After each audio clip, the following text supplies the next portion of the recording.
All right, so we're going to talk about chapter 9 now, which um, focuses on solutions, how we make solutions, what's happening during the solution process, and then some different properties of solutions. So our definition for solutions is that we're looking at homogeneous mixtures of two or more substances. So remember when we define something as a homogeneous mixture, that means you have more than one component that's mixing together in a uniform way. So kind of like when you're looking at it, when you're looking at the mixture, it looks like just one substance. Okay. You shouldn't see more than one component of that mixture. There are, well, we'll actually get into more of this in a second, but we're going to look at the two main components of a mixture, the solvent and the solute first. So when we use this term solvent, this is going to be considered the majority component of your solution, which just means that it's going to be the thing that's present in the greatest quantity. All right. So whatever you have more of is generally considered your solvent. Whatever you have less of in your mixture is going to be called your solute. Okay. So this will be our minority component. Whatever thing that is in a smaller quantity that's mixing into the larger quantity, that will be the solute. And our solutions are going to form because of the different intermolecular forces that are present between all of the different parts of the mixture. All right, we talked a little bit about intermolecular forces previously. Those are the forces that are happening between our molecules. They're not the real bonds, they're those attractive forces that happen between our molecules. Our solutes can be in any physical state. They're going to be spread evenly throughout a solution. So they're not going to be clumped up in one area. They're going to uniformly spread throughout. When you have mixtures of your your solute and your solvent together, they're going to try to mix together so that they can end up in the same physical state as one another. So again, so that you can't differentiate them when you're looking at them. It's a very good way when you're first learning about what a solution is to help you decide whether you're looking at a solution or not. When you're looking at it, does it look like it's just one thing or does it look like it's two things mixed together? Because if you could see multiple components, then you know that it's not going to technically be a solution. It would be a heterogeneous mixture in that case. Your solutions or your solutes are not going to be able to be separated by filtration from your solution mixture because you have everything, uniformly mixed into your solvent. But you can separate out your solute from your solvent if you do something like evaporation, where you'd remove the solvent component, maybe, and you would like leave behind the solute. Okay. So, and while they're not themselves visible in a mixture, they could still do something like impart a color to a solution, right? If they spread throughout the entire mixture uniformly. Um, if you imagine like you take a beaker full of water and you add a couple of drops of like blue ink to the water and you watch the ink swirl around and you mix it and then all of a sudden the entire mixture is a blue color, right? You don't see the ink by itself anymore. You don't see it individually, but it's left its effect on the entire solution. So here's a little breakdown of some different types of solutes and solvents that can come together to make solutions. You'll notice that there are solutions in all different phases of matter. You have gas solutions, liquid solutions, and solid solutions. So you have to keep that in mind. It's not that solutions are just a component or a property of liquids. You can have solutions that are made up of gases. The most common one is obviously the air that we breathe. The majority component in the air that we breathe is nitrogen, which is why it's considered the solvent gas in that mixture. You can also have solid solutions, right? So you have things like brass and steel that are not, um, they're not individual metallic elements on their own. They're mixtures of different elements. So with brass, you have a blending of zinc and copper. For steel, you have a blending of carbon and iron.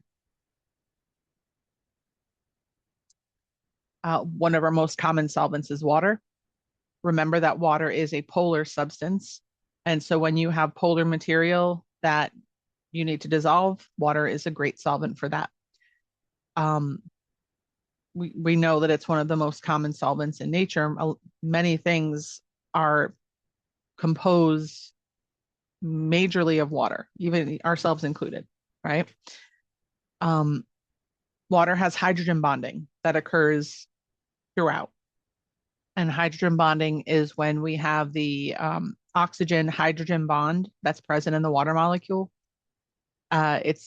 It's an extremely polar bond, and so the oxygen is very, very negative, and the hydrogen is very positive.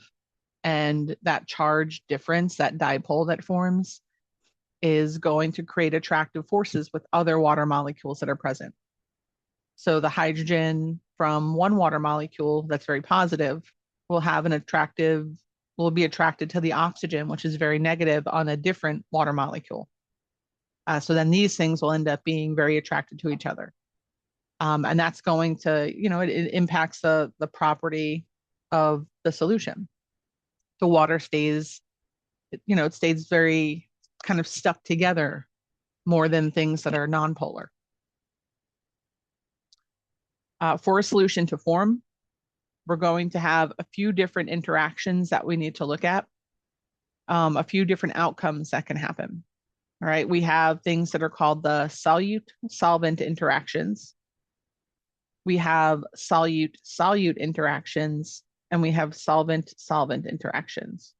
Okay, and so what this slide is trying to tell us is that for a solution to form, the combining of the solute and the solvent, the kind of the energy that is created from the combination of these two things, which would represent them being dissolved in one another, that has to be more energetic than the energy that's required to separate the solutes from one another and to separate the solvent particles from one another, right? Because originally you're going to have the solute particles next to each other and the solvent particles next to each other.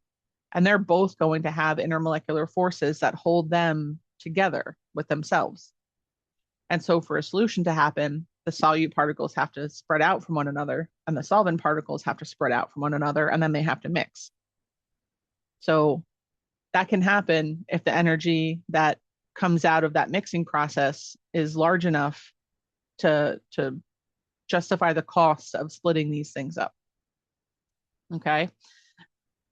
These next few slides will hopefully kind of break that down a little bit more visually. So our intermolecular forces are going to exist between our solvent and our solute, between the solvent particles themselves, and between the solute particles themselves. Okay, so we're going to have, when we say a solvent-solvent interaction, we're talking about the solvent particles with each other. Solute-solute interactions are the solute particles with themselves with each other. And then solvent-solute interactions is the interactions between the two. And so step one is going to be for the solute particles to go from being real close together to spreading out. And step two is going to be getting those solvent particles that were real close together to spread out a little bit. And then step three is going to be to mix these things together. And if they can mix together, then we have a solution that forms. Okay. The solutions are going to generally follow the principle of like dissolves like, where solutions will form if you have a polar solute and a polar solvent mixed together, or a nonpolar solute with a nonpolar solvent.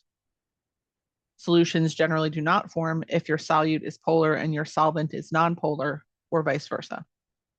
Okay, if the polarity is different between your solute and your solvent, solutions are not going to form uniformly. But when they match, that's when you'll have solutions that are able to form. Solutions can form between ionic compounds as well as molecular compounds, but the way that those solutions form are going to be a little bit different. When you have ionic solutes, what will happen is your ionic compound, once it's introduced to water, will split into its separate ion. And then these separate ions are going to get surrounded by water molecules. And once they're surrounded by water molecules, they're called hydrated ions because now they're surrounded by water. But once they're hydrated like this, the ions can't get back near each other. So they're never going to be able to reform that solid because the water molecules are essentially blocking them off from one another. Any solutions that have polar solutes are going to, first of all, be able to dissolve in water. You're going to see that the polar solutes, whether they have hydrogen bonding or not, the polar solutes are going to have that dipole still. So you're still going to have that interaction between the hydrogen bonding that's happening with your water solvent and then the dipole forces from your polar solute. Okay, so your polar solute doesn't have to have hydrogen bonding, but if it does, then the interactions are going to be even more significant. Okay, so you have the example they're giving us here is methanol, where you have the CH3 and you have an OH group attached to that carbon. And it's going to be soluble in water because it has that OH group. So you're going to have hydrogen bonding that is going to form between the methanol and the water. Okay, so here, this is an example of the process. This is our solute, this is our solvent, and this is our mixture. So our solute has its own hydrogen bonding that's happening here. Water has its own hydrogen bonding that happens. So when we put these two things together, they're able to hydrogen bond with each other as well. And because they're able to have hydrogen bonding between those molecules, it's going to allow them to be incorporated, uniformly mixed together. If you try to place a nonpolar solute in water, the water is going to stay hydrogen bonded to itself. And it's not going to try to include any of the nonpolar solute in it. And then the nonpolar solute will also stay just together because it's gonna like the water isn't going to be attracted to it at all. So they kind of stay separate like that. That's why you get that layer that forms between things, like if you mix oil and water together. And when you have a solution that has nonpolar solutes, things like iodine, which is our I2, things like oil, things like grease, these things don't dissolve in water because there is no attractive force between the nonpolar solute and water, which is our polar solvent. If you have something that is a nonpolar solute, what you need to dissolve it is going to be something else that is nonpolar. You need a nonpolar solvent to dissolve it in. All right, so the first thing that we're going to look at here, we're going to identify the solute in each of the following solutions. And we're going to do this based on quantities. Okay, so our solute is going to be whichever component there's less of. Okay, so if we have 2 grams of sugar and 100 milliliters of water, then we know that our sugar is going to be our solute. If we have 60 milliliters of the ethyl alcohol and we have 30 milliliters of the methyl alcohol, we know that the methyl alcohol is going to be our solute because there's less of it. Right? 1.50 grams, 55 milliliters. This is our solute. 200 milliliters of oxygen, 800 milliliters of nitrogen. Oops, circled the wrong thing. Oxygen is going to be our solute. Sorry, the circles look ridiculous, but I'm circling them with my mouse. But you get the idea. So you look at the lesser component in each of these mixtures, and that lesser component is going to be our solute, and the greater component is going to be our solvent.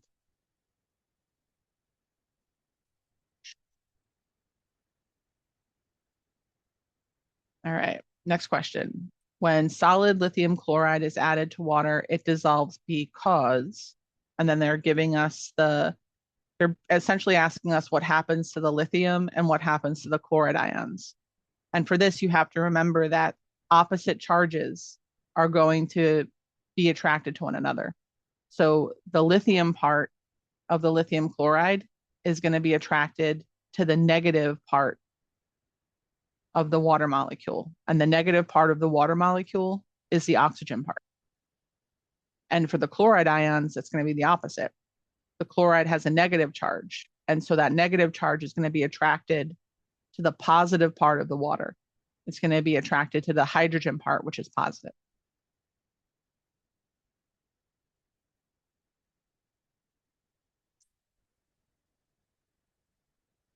Okay, which of the following solutes will dissolve in water and why? I think so for each of these, we'll write this one out on the board just so we can like write out the associations that we want to make. So the question is, which will dissolve in water?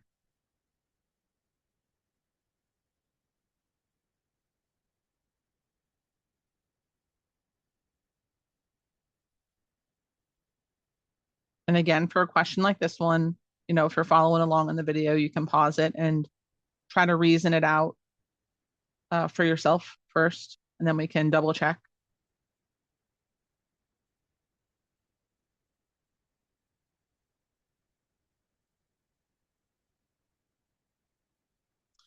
All right, so when you're looking at these compounds, you know that water is polar. Okay. And so you have to keep in mind that for something to dissolve in water, it has to have some kind of dipole or charge or something like that for it to be able to incorporate into the water, which is polar, which has a dipole. So when you're looking at these things, when you look at sodium sulfate, for example, you look at this compound and you have to ask yourself, is this compound ionic or is it a molecular or covalent compound? Ionic compounds have the ability to form charges. Molecular compounds don't. Na2SO4 is ionic, and it's going to form 2 sodium ions and it forms 1 sulfate ion. Okay. So because it forms ions, it's going to be able to dissolve in water, which is polar. Ions can dissolve in polar compounds. So this can dissolve. Gasoline, non-polar. Water is polar. No good. I2. This is a molecular compound or a covalent compound. So that's part of the story. Molecular covalent compound. Some molecular compounds can dissolve, some can't. What determines whether a molecular compound can dissolve in a polar substance or not is whether it's polar or nonpolar. If you have an I2 molecule, you have to remember that iodine bonded to itself, both of those iodines have the same electronegativity. And so there's going to be an even sharing of the electrons in an iodine molecule. And that means that you're looking at something that is nonpolar because there's no electronegativity difference between the iodines. And if it's nonpolar, it's not going to dissolve. HCl, also a molecular compound. It's an acid. So it's kind of already a special type of molecular compound because it's an acid. But when you look at the compound and you look at the electronegativity difference, there's a big electronegativity difference between hydrogen and chlorine. And that means that this is going to be a polar compound. And if it's a polar compound, then it's going to be able to dissolve in a polar solvent. Okay. All right, let's look at our next topic, which is electrolytes. When we're talking about electrolytes, we're talking about things that are able to conduct electricity. Okay. And there's different classes of electrolytes: strong electrolytes, weak electrolytes, and then non-electrolytes. And the classification of the electrolyte depends on how many ions a substance can produce in water. Okay. So our strong electrolytes are going to be things that dissociate or separate 100% in water. And they're going to produce positive and negative ions, positive and negative charges. They're going to form solutions that make these ions, and then these solutions are going to be able to conduct an electric current. And then that electric current, we saw it in lab. You'll be able to run the current through the solution, and it will be able to light up a light bulb. So something like sodium chloride is a good example of a strong electrolyte, because 100% of your sodium chloride will turn into sodium ions and chloride ions. When we have weak electrolytes, these are going to be substances that they partially dissociate in water. Some of it will separate out, but not all of it separates out. So they're going to have a solution that's a mixture of ions, but also mostly it's going to be unseparated molecules or undissociated molecules. So HF, hydrofluoric acid, is an example of this. Notice how for your weak electrolytes, there's this double arrow here. This is showing you that some of the HF is going to go ahead and dissociate and separate into H plus and F minus ions. But a lot of those ions are going to recombine into the original molecule. So when you're looking, if you were able to like zoom in on what was inside of this mixture right here, what you would see, you'd see some hydrogen ions by themselves, right? So you have some H plus and some F minus. And these are the two things that are able to make that really dim light, because you have a few of these ions here. But most of what you have are HF atoms that are still bonded to each other. And these things that are bonded to each other do not conduct electricity. That's why the level of brightness for your weak electrolytes is significantly lower than for your strong electrolytes, because we have many fewer ions present that are able to conduct our electricity. And then we have our non-electrolytes. These are things like we have CH4O here, which is our formula for our methanol that we looked at before. It's a polar solute, but it's not something that will separate out into ions in water. When you take methanol and you dissolve it in water, all you get is methanol mixed into water, but it stays whole. Nothing separates from one another. So when you have your methanol dissolved in water, all you have is a whole bunch of methanol particles that don't have charges, that are just floating around in water. And there's nothing present in the solution that's able to conduct this current, right? In our last examples, we had that positive, positive part of the wire, and you have the F minus here, and you're like, oh, attractive force. H plus, and the negative, you're like, oh, attractive force. But here, there's no charges in your solution. So those wires, they're not able to be connected to one another. So your non-electrolytes are molecular substances or molecular compounds that do not make ions. And if they do not make ions, then they do not conduct an electric current. Okay, so there's just your table of your properties of different types of solutions: strong, weak, and non-electrolytes. You'll see that strong electrolytes are going to they're going to dissociate or separate completely, and the solution is going to consist only of ions.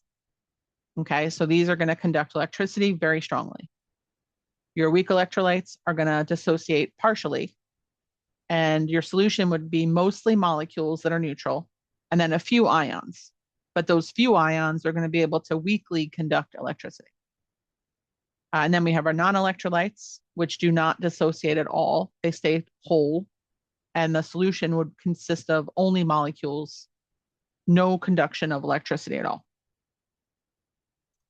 All right, so here they want us to complete each of these separations for our strong electrolytes in water. And what you're going to notice for these is when you have an ionic compound like this, the formula itself tells you how many of each component is present. Okay. You have to use some reasoning when you're looking at the separation here.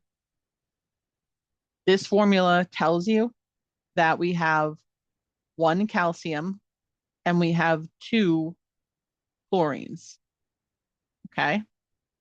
It's an ionic compound, so we know it's going to separate. It's a strong electrolyte. So if it's a strong electrolyte, then it can't stay together like this. So we know that that's not correct. We know that when it separates, it's going to separate into 1 calcium and 2 chlorines. When we look over here, this is a big mistake that people make. They look at the Cl2 and they replicate the Cl2 with your ion. That's not what our chemical formula tells us. Our chemical formula tells us that we have 1 calcium, and that calcium has a positive 2 charge. And we have 2 chlorines, 2 chloride ions specifically. 2 chloride ions, and each chloride ion has a negative 1 charge. And that's how we know that that's true, because when we have our ionic compounds, the overall charge of a compound has to be 0. It has to be neutral. So here we have a positive 2, and on the other side we have 2 negative 1s. So that's a negative 2. That's how we know that this separation is the correct separation. All right. For our second example, K3PO4, our separation should have 3 potassiums and it should have 1 phosphate. And we know that our phosphate ion has a negative 3 charge. And we know that potassium, being in column 1, group 1A, each potassium has a positive 1 charge. Okay, so we can go through the same process. We can cross this one out because it's an ionic compound that's a strong electrolyte, so it's not going to stay as a unit. We know that this third example is incorrect for multiple reasons, but first of all, when you look at K3 plus 1, this does not exist. Our formula, our chemical formula doesn't tell us that we have K3. It tells us that we have 3 potassiums. We have 3 potassiums. Additionally, our polyatomic ions, they do not separate out into solution. Polyatomic ions always stay together when they separate in solution. What the polyatomic ion separates from is whatever the thing is that it's attached to. So the phosphate separates from the potassium, but the phosphate does not separate out from itself. Okay? So that's going to be our correct answer there.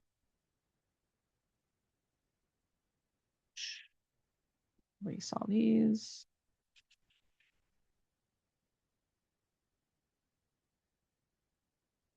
All right. All right, which of the following reactions represents the dissociation of a strong electrolyte in water? Okay, so when we're looking for a strong electrolyte, and they're just giving us a whole bunch of different formulas, different equations to look at.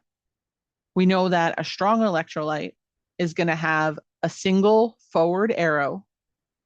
Okay, so it's going to have 1 forward arrow in this direction, and it's going to start as a molecule on the left side, and it's going to end as ions on the right side. Okay.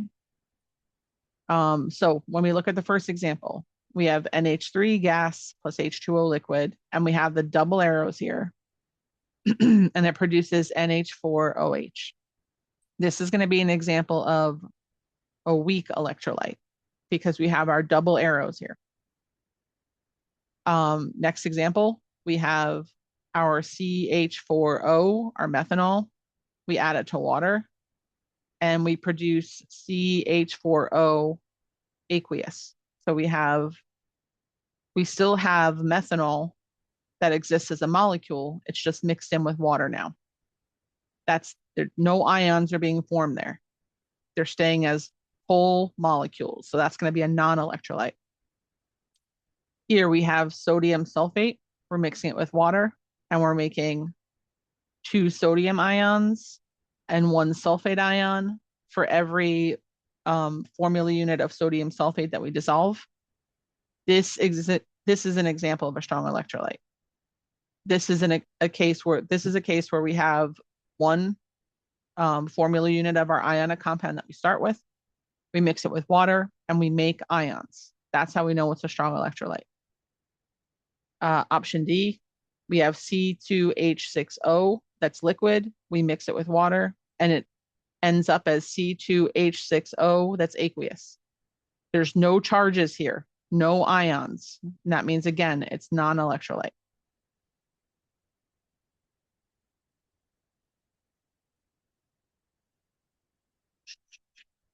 We saw that. Okay, now this one's asking us to write the equations for the formation of a solution for each of the following. So this is going to be asking us to use the information we know about whether it's a strong electrolyte, weak electrolyte, or non-electrolyte, and to make equations that represent that. And we'll do this on the board, but before we do that, look at the wording for each of these. For part A, it's telling us to start with potassium chromate, and it tells us that it's a strong electrolyte. So we know that it's going to be forming ions. All of it is going to dissolve into ions. For part B, it's telling us that we should have partial dissociation because we have a weak electrolyte. Sorry, the circling got a little weird. So our H3PO4, we can expect it to partially dissociate in water. Okay. And then we're going to be dissolving solid sugar in water. And we have to be able to look at this formula for sugar, C12H22O11. This is a molecular compound. Sugar forms molecules. Molecules dissolve in water and they do not form ions. So when we write this dissolution, we should end up with a product that has no ions in it. It should just be dissolved. So let's write out what those mean. So for part A, we're starting off with K2CrO4 solid. And the format that they're using to show that it's mixing with water is they'll write the H2O up here just to show you that it's mixing H2O liquid, so like it's mixing with water.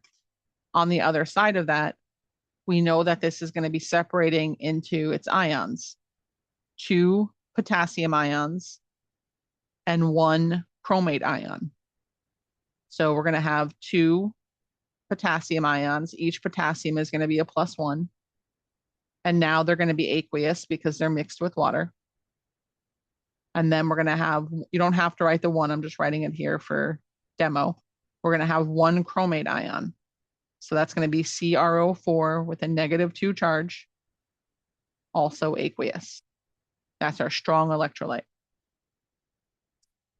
Now we're going to do our partial dissociation of our weak electrolyte next. H3PO4. Okay. So our H3PO4, we know that it's going to be weak. We know that we're mixing it with water, but we have to write our double arrows here. Okay, so we know that H3PO4, that's some of it. It's a weak electrolyte. So we're going to do like a half arrow in the forward direction. Some of it is going to separate out into ions. And those ions, you still look at your chemical formula to figure them out. We're going to have 3 hydrogen ions that are each going to have a +1 charge. And then we're going to have 1 phosphate ion that's going to have a -3 charge. The other part of this situation though is that your hydrogen ions and your phosphate ions are going to recombine to form more of that original molecule.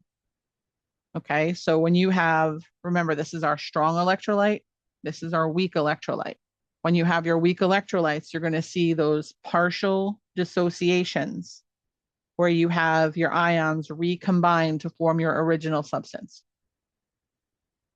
And for your non-electrolytes, we're going to start out here with some solid sugar.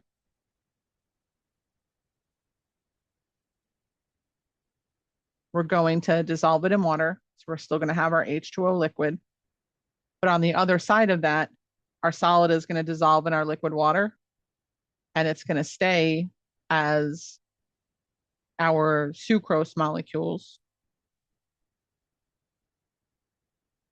But now it's just going to be AQ. It's just going to be dissolved in water. So our solid dissolved in liquid water, and now it's just aqueous sucrose solution. Okay. All right. For the next part of this, we're going to look at the actual charge values for some of our ions that are forming in solutions when we have our electrolytes. There's a term called equivalence that gives us an idea of how much charge our solution has. Okay, so like an equivalent is going to be how much of an electrolyte or an ion provides 1 mole of electrical charge. It could be a positive charge or a negative charge, but it's a way to keep track of the overall charges of the solutions that we're making. When we have solutions, the charge of our positive ions always has to be balanced out by the charge of our negative ions. So like when you're putting together a solution, the overall charge is going to be 0 because you'll have an equal amount of positive and negative charges, even if the way that you get there is, it seems like a little unequal at first. You'll notice that when we go through the breakdown of all the charges, that at the end, our positive charges are always going to equal out our negative charges. When you're using IV solutions in particular, you're going to notice that the notation is going to be represented in milliequivalents per liter. The equivalent to milliequivalent relationship, it's just the metric relationship of adding the prefix, the lowercase m. So there's going to be 1,000 milliequivalents for every 1 equivalent. All right. But it's helpful to remember that metric relationship, the milli relationship, keep that at the front of your mind, because when you're working with things that are traditional IV fluids, you're going to see those terms, those numbers in terms of milliequivalents instead of regular equivalents. Now, when you're keeping track of the charges that are in a solution, we have an example here. Our solution is containing 25 milliequivalents of sodium ions and 4 milliequivalents of potassium ions.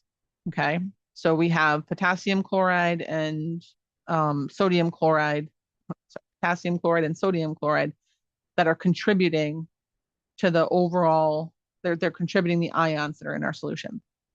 The sodium provides 25 milliequivalents of positive charge. The potassium provides 4 milliequivalents of positive charge. So overall, the positive charge is going to be 29 milliequivalents. The chloride, which is the anion for both of these, has to counter that positive charge. So the chloride is going to have a concentration of 29 milliequivalents of negative charge. Okay. Whatever your positive charge equivalent value is, your negative equivalent value has to be the exact same number. They have to balance each other out.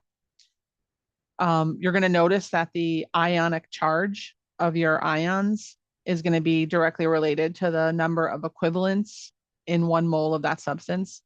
So any ion that has a +1 charge is going to have 1 equivalent of charge. Any ion that has a +2 charge is going to have 2 equivalents of charge. +3, 3 equivalents.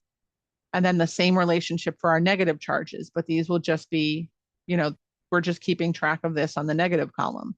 But if you have a -1 charge, that's 1 equivalent. A -2 charge, 2 equivalents. Okay. And when we add everything together in a solution, our positive charges and negative charges have to have the same number of equivalents. So we're going to take a look at this question here.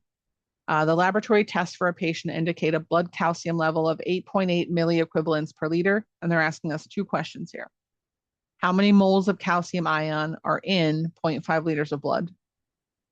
If chloride ion is the only other ion present, what is its concentration in milliequivalents per liter?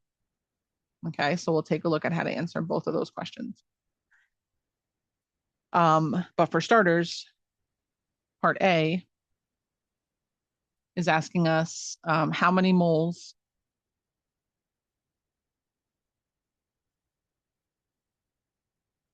of calcium ion are present.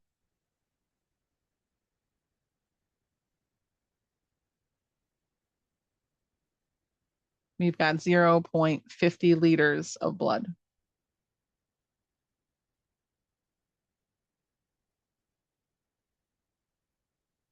Okay. The information that we have.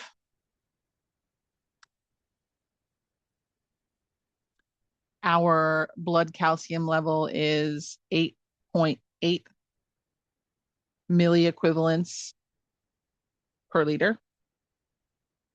And we have 0.5 liters of blood. Okay. The other thing that we know is that with calcium, the calcium ion is Ca plus 2.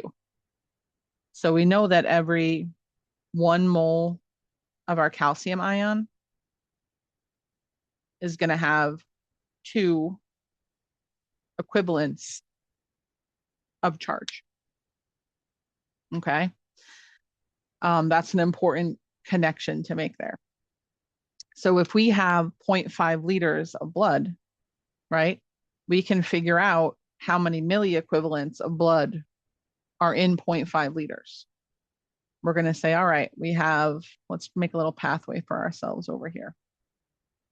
We're going to take our liters of blood and we're going to use our milliequivalent per liter value to figure out how many milliequivalents of charge are in that blood.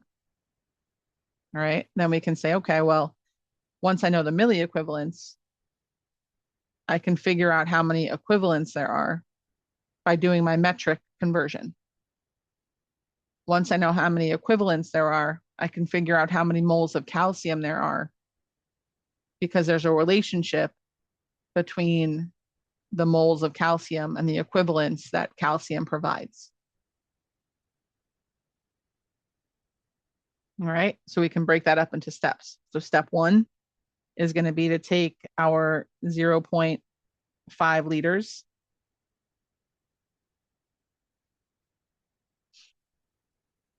and then we'll say that every 1 liter, remember that when you have a value that's written out like this, you can turn that into an inequality, which you can use in a conversion factor.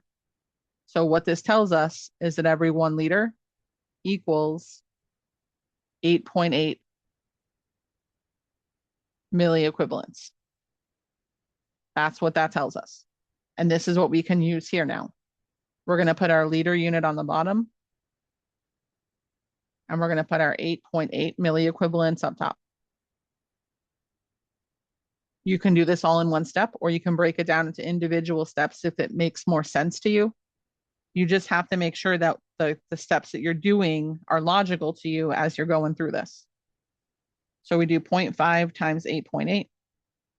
I know you don't actually need a calculator for it, but I know that we all kind of feel stuck with our calculators now. So there's 4.4 milliequivalents in our sample of blood. All right. Now our next step, we're going to want to take our milliequivalents and turn it into equivalents with no prefix. Okay. And we know that there's going to be 1,000 milliequivalents in every 1 equivalent. That's our equality for that second step. And so when we set that up, we're going to put our milli equivalent value on the bottom because we want to be able to cancel out the milli equivalent term. And we're going to put 1 equivalent up top.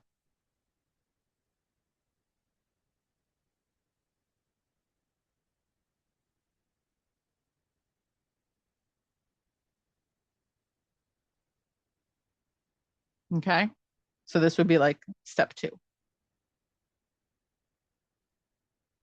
And now we're going to use our last connection here to go from equivalents into moles of calcium. And we know that there's going to be 2 equivalents for every 1 mole of Ca2 plus. So from over here, 2 equivalents. We know the equivalents go on the bottom because we want those units to cancel out. Is going to be 1 mole of Ca2 plus. So we divide that by 2, and we end up with 0.0022 moles of Ca2 plus. Okay. So you can break it down. This will be like step 3. You can break it down into steps for yourself if it makes it easier to make those connections. But they gave us liters to start with. So we took our liters and we took our connection between liters and milli equivalents. We turned it into milli equivalents. Then we took our metric conversion and made our milli equivalents into equivalents. And then we used our relationship between equivalents and moles to figure out how many moles of calcium there were. The second question, part B, they asked this question, but it's kind of like, it's more like it's to see if you're sort of paying attention to the definitions that we're saying there, right? Because the second question says, if chloride is the only other ion present, what is chloride's concentration in milli equivalents per liter? If the concentration of calcium, when you see brackets like this, so I'm going to say Ca and I'm going to put 2 plus and then another bracket. Brackets that are closing in on an ion like this, that's shorthand for saying concentration. So when I bracket the calcium, that means that the concentration of calcium is going to be 8.8 milli equivalents per liter. We already said that, right? If calcium's concentration is 8.8 milli equivalents per liter, and the only other ion that is present is chloride ion, then chloride ion's concentration also has to be 8.8 milli equivalents per liter, because these two things have to be the same in order to balance out the charge. The mole values that are present will be different because you'll need more chloride ion to get to the same concentration level, but the concentration of the equivalents will be the same. All right. Let's just take a look real quick before we do some more examples about the sorts of values that we would expect to see in like IV fluid, blood fluid, things like that. All right. Not blood fluid, body fluids, I meant. So we're going to see that there are standard values of electrolytes in blood plasma that, again, are all going to have charge balance. But depending on the type of bodily fluid, there's going to be different concentration values of those standard sort of fluids that exist. Regardless of the type of fluid you have, you're going to notice that the positive and negative values of these charges are always going to even out. So what we're seeing here is, let's draw a line. A part in that's going to be look a little bit crooked. We'll draw the line right here. So that's going to separate out our positive charges from our negative charges. But what we're going to see is that overall, so if we have normal saline solution, pay attention to these numbers. They're important. They're 0.9% sodium chloride is normal saline. All of the positive ions that make up normal saline are going to equal 154 milliequivalents. All of our negative charges are going to equal 154. Okay. Lactated Ringer solution. All of our positive charges are going to add up to 137. All of our negative charges are going to add up to 137. Right? So it doesn't matter what the body fluid is. What will always be true is that the positive charges will equal out to the negative charges in terms of equivalence. Okay.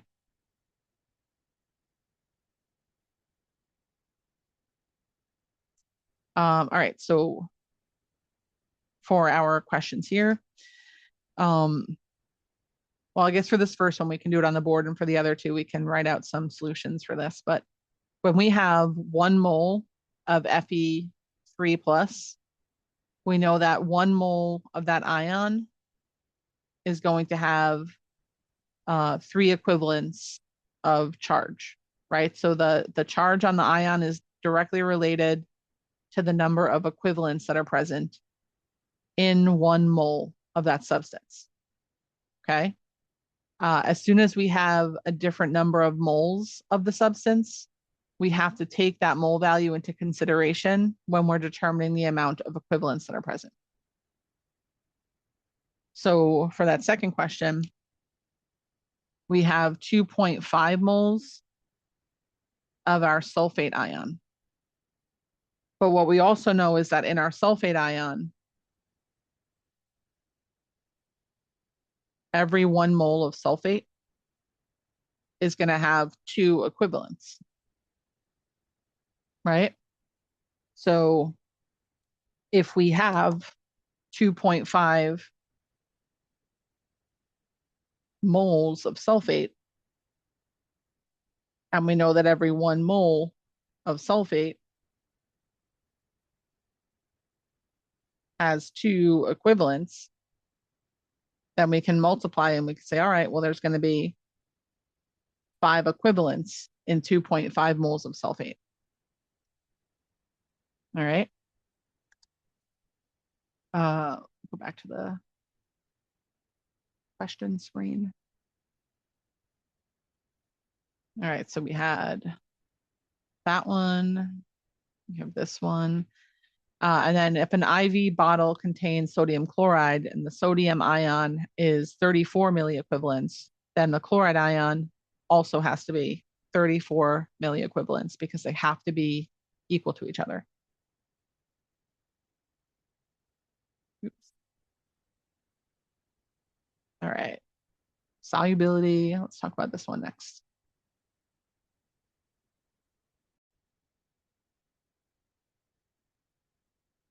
Okay, so for our solubility, we're going to look at what sort of makes two things able to dissolve in one another. And then we're going to talk about what a saturated versus unsaturated solution would be. Okay.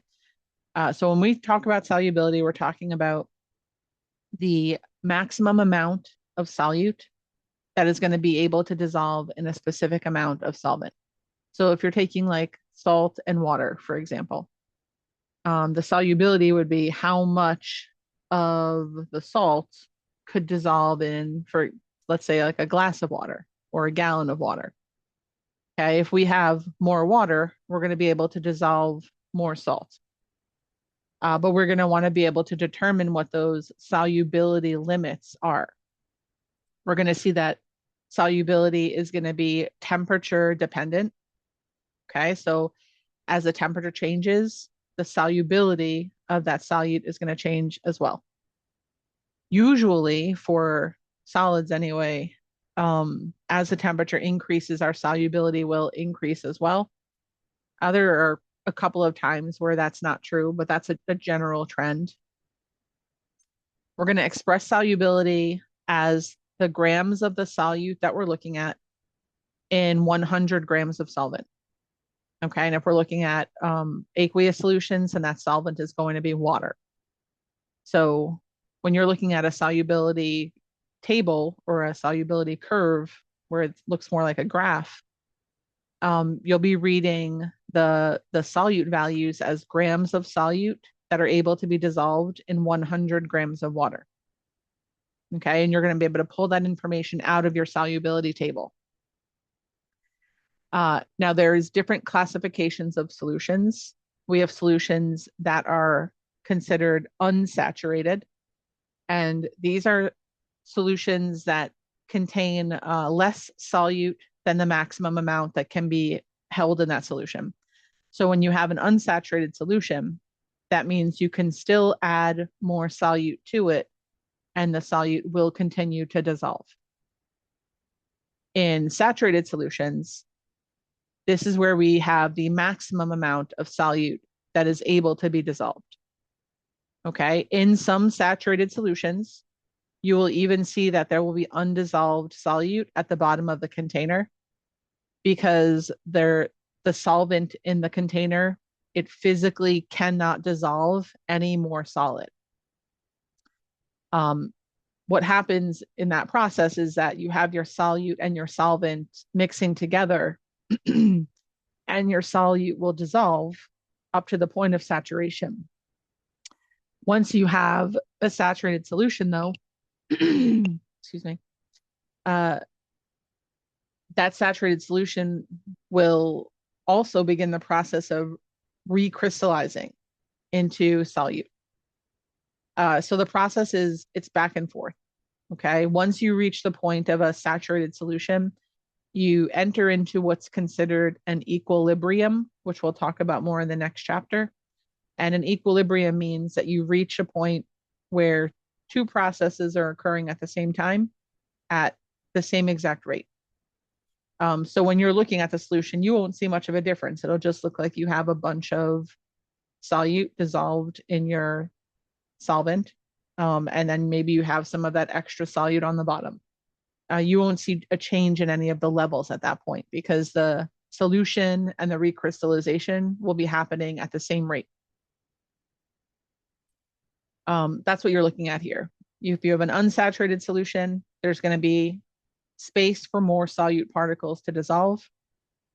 But when you have a saturated solution, there will be some undissolved solute sort of sitting at the bottom of your solution because there is no space for it within the solvent itself.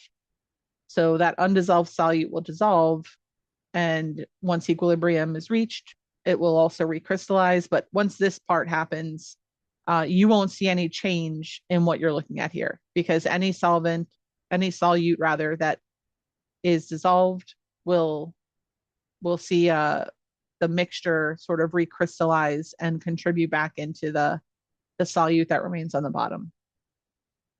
What we're going to see though is that in an unsaturated solution, more solute can be dissolved, but in a saturated solution, it's at its limit. No additional solute will be able to dissolve in the solvent in a saturated solution. So you can look at these two different scenarios and you can decide whether they're describing a saturated or unsaturated solution based on what happens to the solute. If salt disappears when you put it in water, that means that the salt is able to dissolve. And that means that your solution is going to be unsaturated.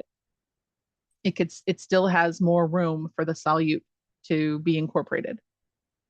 If you add sugar to a cup of water and that sugar does not disappear, if that sugar just sits at the bottom of the cup, that means that you're looking at a solution that is saturated and there is no more room for that sugar to be added to that water.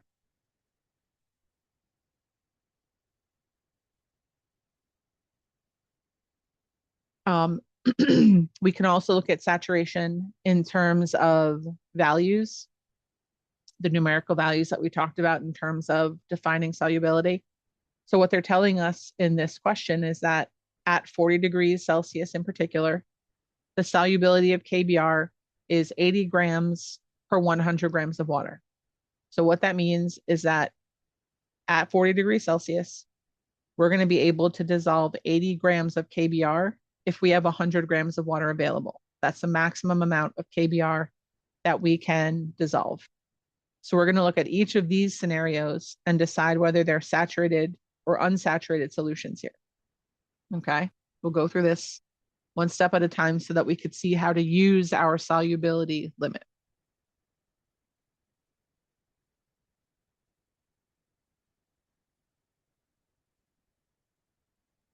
So first we'll write down our solubility. And with our solubility, we can rewrite this as an equality. What this means is that 80 grams of KBr are going to be able to dissolve in 100 grams of water at this particular temperature. Okay. So in our first scenario, they gave us 60 grams of KBr in 100 grams of water at 40 degrees Celsius. So when we look at this value, 60 grams is less than the limit, right? Our limit is 80. And if it's less than the limit, that means that our solution is going to be unsaturated. All right. For part B, it's a little less straightforward here because they've changed the amount of water that they're referencing. They're saying, what if we do 200 grams of KBr in 200 grams of water? Well, we know that our limit is 80 grams of water, 80 grams of KBr rather, in 100 grams of water. So we know that if we have 200 grams of water, that we would be able to dissolve 160 grams of KBr. That would be our limit at 200 grams of water. Okay. So if we're trying to dissolve 200 grams of KBr in 200 grams of water, that's more than our limit. And if we're trying to dissolve more than our limit, that means that our solution is going to be saturated. Okay. For example C, they're telling us that we're trying to dissolve 25 grams of KBr in 50 grams of water. Okay. So again, we can look at our original limit, our limits out of 100 grams of water. If we take our water amount and we cut it in half, then we'll take our KBr value and we would cut that in half as well. So what our limit would be for 50 grams of water would be 40 grams of KBr.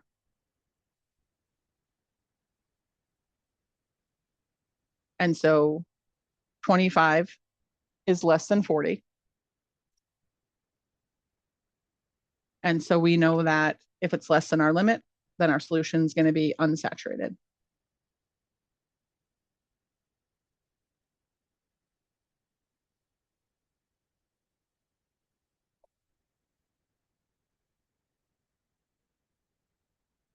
Okay.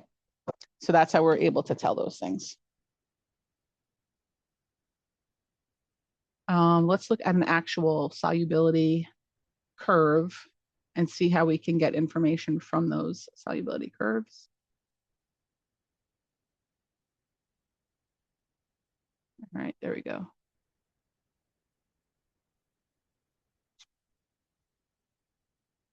Oh. Sorry, my computer just, the screen just went weird.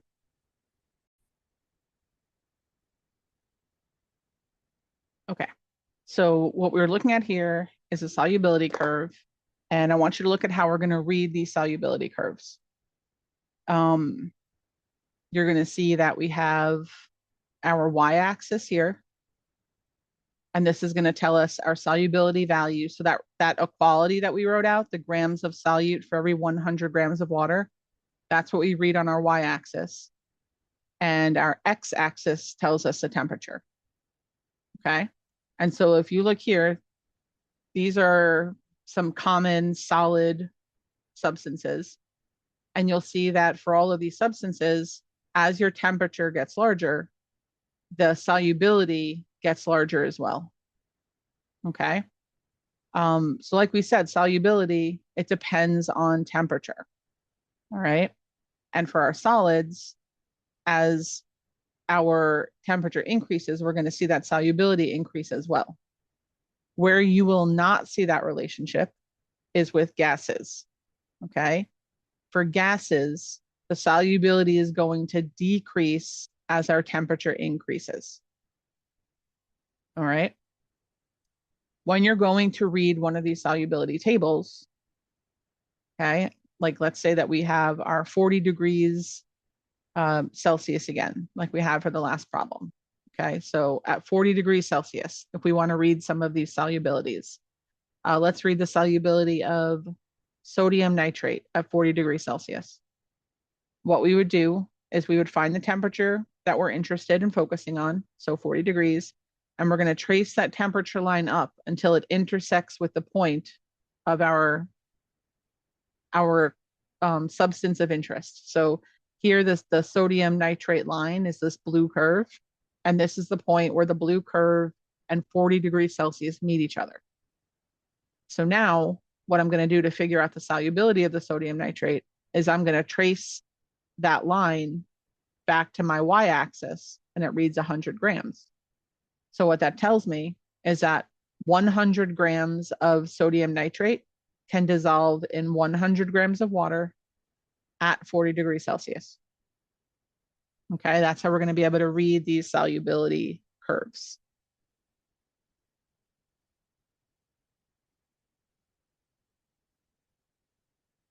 All right, so when we're looking at our gas curves, we see that there's that opposite relationship.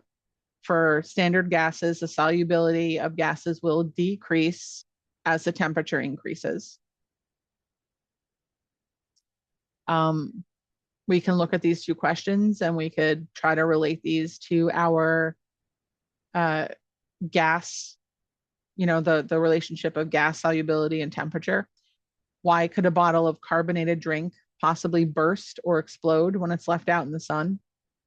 If that temperature is increasing, then the solubility of our gas is going to decrease, which means that in a bottle of soda, a whole bunch of the carbon dioxide that was dissolved in the beverage, right, keep it carbonated, it's going to start to leave the liquid, and it's going to start to try to occupy the space in the soda bottle.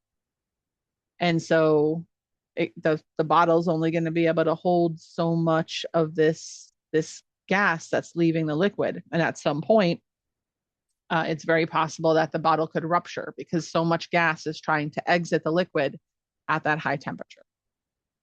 Why do fish die in water that's too warm? Because they're swimming around in warm water, and that warm water does not have the amount of oxygen dissolved in it that the fish would require to stay alive, right? Because if the water gets too warm, then the oxygen gas that's dissolved in the water is going to leave the water. And so when the fish are swimming around in the warm water, they're trying to get their oxygen from the water, and there's no oxygen, there's not enough oxygen in the water for them to incorporate, right? Let's look at the relationship between solubility and pressure with our gases.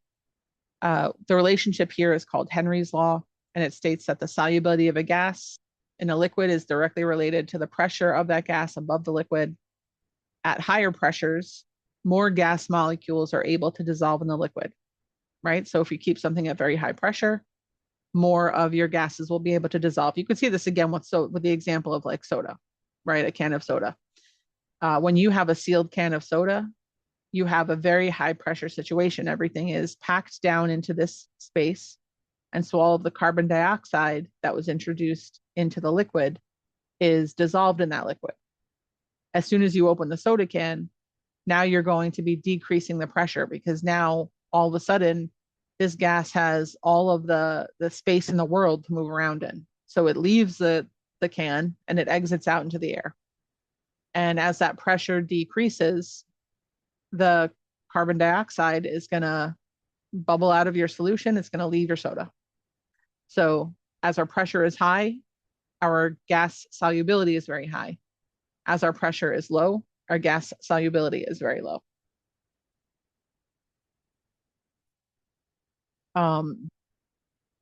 Let's look at some of the solubility of the different types of compounds that are present. We've already talked about the fact that ionic compounds are able to dissolve in water and form ions. But what is also true is that not every ionic compound is going to form ions in a solution. When you have certain ionic compounds, and they're going to be called, this is an important word to remember, highlight, put a little star next to it, something, insoluble. If you have an insoluble ionic compound, this is going to be a compound where your ionic bonds are too strong and the polar water molecules will not be able to break them apart. Okay?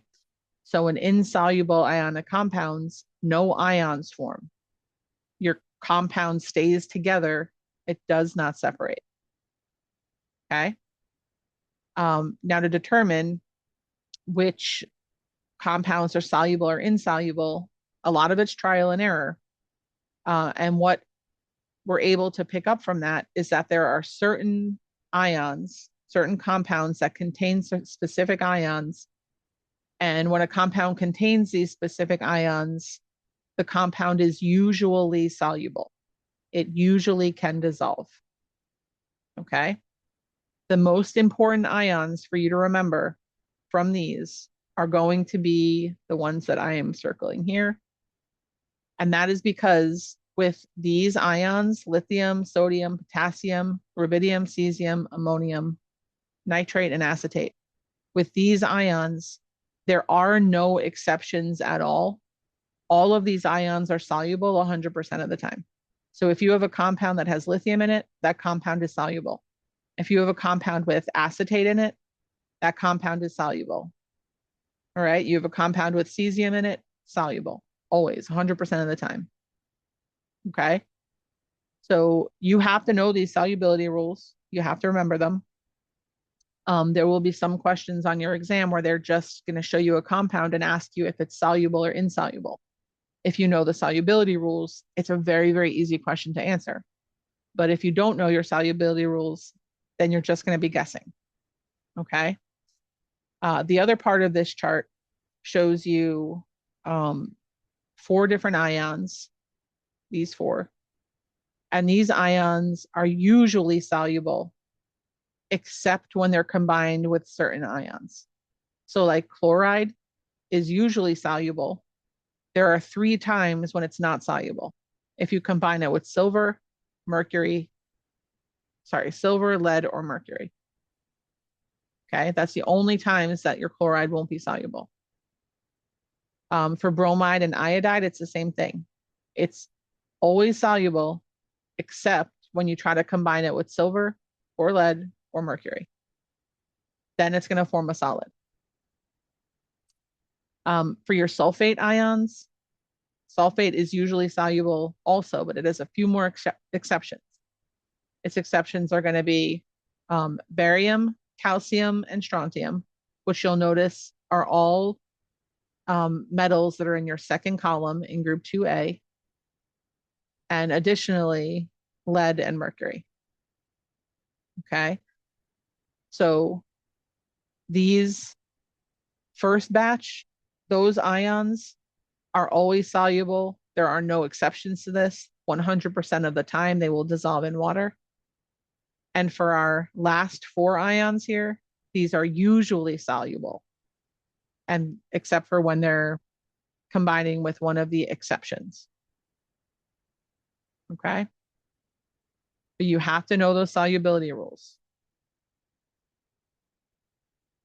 When you're seeing a mixture of different compounds that forms an insoluble product, and we saw this in the lab that we did, you can mix 2 substances together and you can start to see the formation of actual what's called precipitate in your test tube. And that precipitate is the solid that forms when you mix two solutions together and one of the products ends up being an insoluble ionic compound. So you could start off by mixing together two things that are both liquids, but the ions that they contain, when they come together, if they make something that is insoluble, then you'll see a solid start to form within that mixture. Okay. Just an example of some of the uses for your insoluble compounds there. So if you're using the solubility rules, you could be given a particular compound, and then you'll be asked if it's soluble or insoluble. K2S, it contains potassium, so you know it's soluble. CaNO32, it contains, circle these, it contains the nitrate, so you know it's always soluble, right? This part makes the K2S soluble, the nitrate makes the calcium nitrate soluble. PbCl2, calcium is usually soluble, but the Pb makes it insoluble. For NaOH, it contains sodium, so it's always soluble. And then we have something like AlPO4. Neither of these was on our solubility list, right? We had the list of the ions that are usually soluble. Neither of these are on that list, so this is going to be considered an insoluble compound. So that's how you're going to use your solubility chart. Okay, so we can look through here and we could, based on our solubility table, we can decide whether they're soluble or insoluble. And I think it's going to be helpful for you in these scenarios to use that table and then to try to find the soluble ion that's present if it's present. So you can ask yourself, is cadmium on that list of soluble ions? It's not. Is sulfur or the sulfide ion on our list of soluble ions? It is also not. And so the CDS, the cadmium sulfide, would be insoluble because neither of those ions are on our soluble list. With our sodium sulfate, right away you focus in on the sodium part of it. Sodium is always soluble 100% of the time. So regardless of the sulfate part of it, because it has sodium in it, you already know that it's going to be soluble. For our PbI2, we'd focus in on the iodide part of it, and we'd say that iodide is usually soluble. However, lead, Pb, that's one of our exceptions. And so when lead combines with the iodide ion, it will form a solid, making this insoluble. And then for our NiNO32, right away we focus in on the nitrate ion. Any compound that contains the nitrate ion is automatically 100% soluble. Okay, so that's how we're going to use those solubility rules.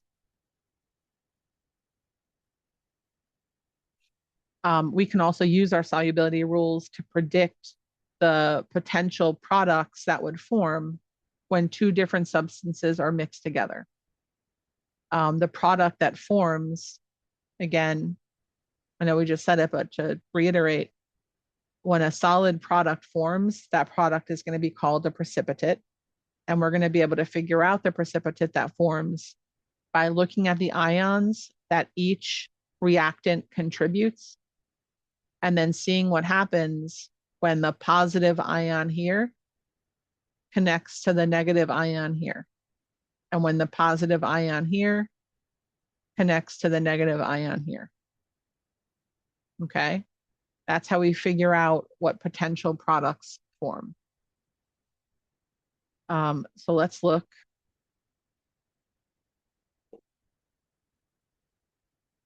Look at the breakdown here. So they're telling us that we have PbNO32 dissolved in water that we're going to mix with K2SO4, also dissolved in water. And we want to know what products form, and if there's a solid product, we want to know what that solid product is going to be. And so the easiest way to do this is to take your compounds and break them apart into the ions that form your compound. So what forms your lead nitrate? You have a lead ion with a +2 charge, and you have 2 nitrate ions. For our potassium sulfate, we're going to have 2 potassium ions, and we're going to have 1 sulfate ion. Okay.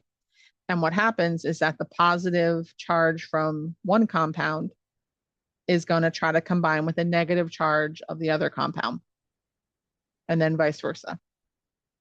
Pull out a different color for that one.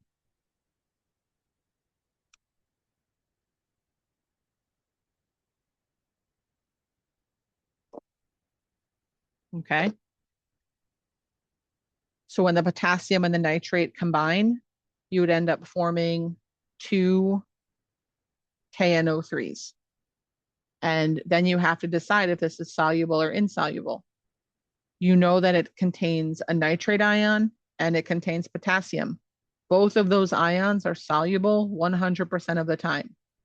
So this is going to be soluble, which means that no solid forms for that part of it. Then we have our PB and our SO4. This is going to form PbSO4, right? We have a +2 charge and a -2 charge. So they're going to combine in a 1-to-1 ratio. Sulfate is usually soluble, but lead is one of the exceptions that will make a solid if it combines with sulfate. So this is going to be insoluble, meaning that solid will form. Okay, so this is the precipitate that forms when these two things are mixed together.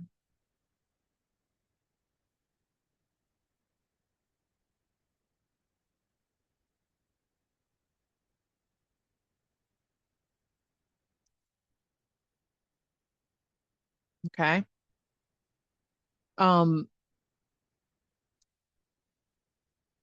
Now, when we want to write, when we're looking at the creation of precipitate from our different reactants, we can write what's called a net ionic equation from the combination of the different reactants that we're starting with. Okay. But before we do that, we're going to break this up into the steps. You see how we figured out the products here? So on our product side of this reaction that we were starting, we're going to write our 2 KNO3s. All right. And they're soluble. And anything that's soluble is going to get an AQ next to it, just like with our reactants. That means that it's dissolved in water, no solid. But our PbSO4, when we put that in here,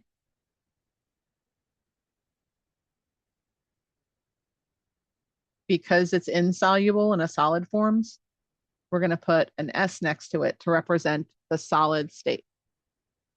Okay. This type of equation, this is called a molecular equation.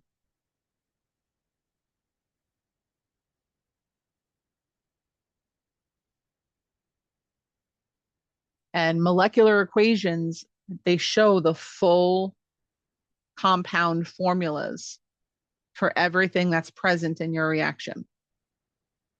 Okay. Once we have our molecular equations, we're going to create what's called a complete ionic equation from that. And an ionic equation is going to represent what these substances actually look like in water.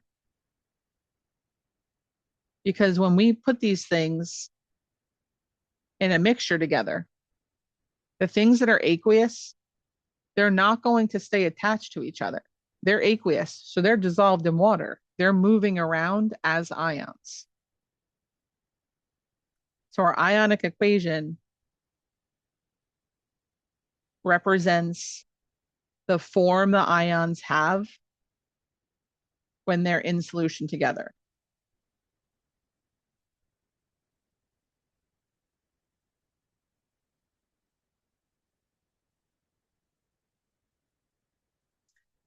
And to write out your ionic equation, you're going to focus in on every one of these reaction components that are aqueous, and you're going to break them apart into their ions.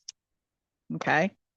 So for our PbNO32, just like we did at the beginning, if this breaks apart into the ions that form it, it's going to break into a lead ion with a +2 charge. That'll be aqueous. And 2 nitrate ions.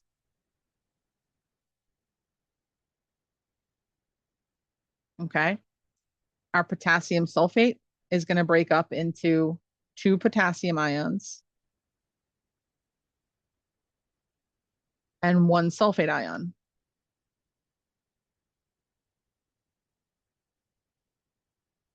On the product side, our KNO3 is also aqueous. We have that 2 out in front, and remember that applies to everything that's in the compound. So we're going to have 2 potassium ions and 2 nitrate ions.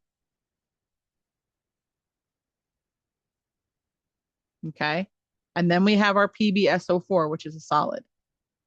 For your complete ionic equations, you do not change anything about your solid substance. So we just rewrite it as PbSO4 with our solid.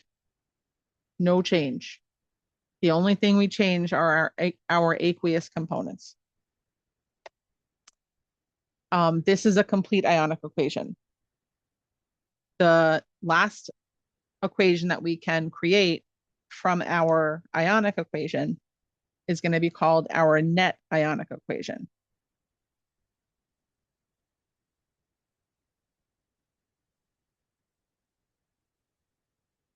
Okay.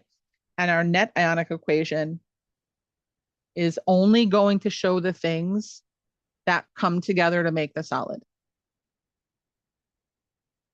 Okay. Your net ionic equation only shows reacting components.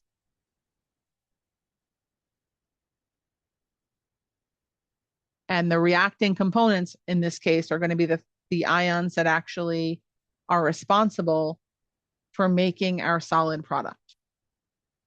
Okay. So what's responsible for making our solid product?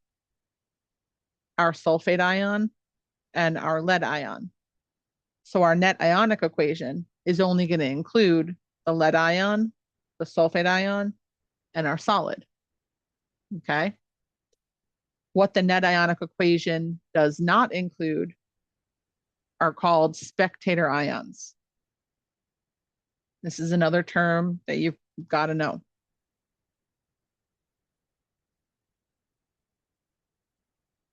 Spectator ions are ions that do not participate in the reaction.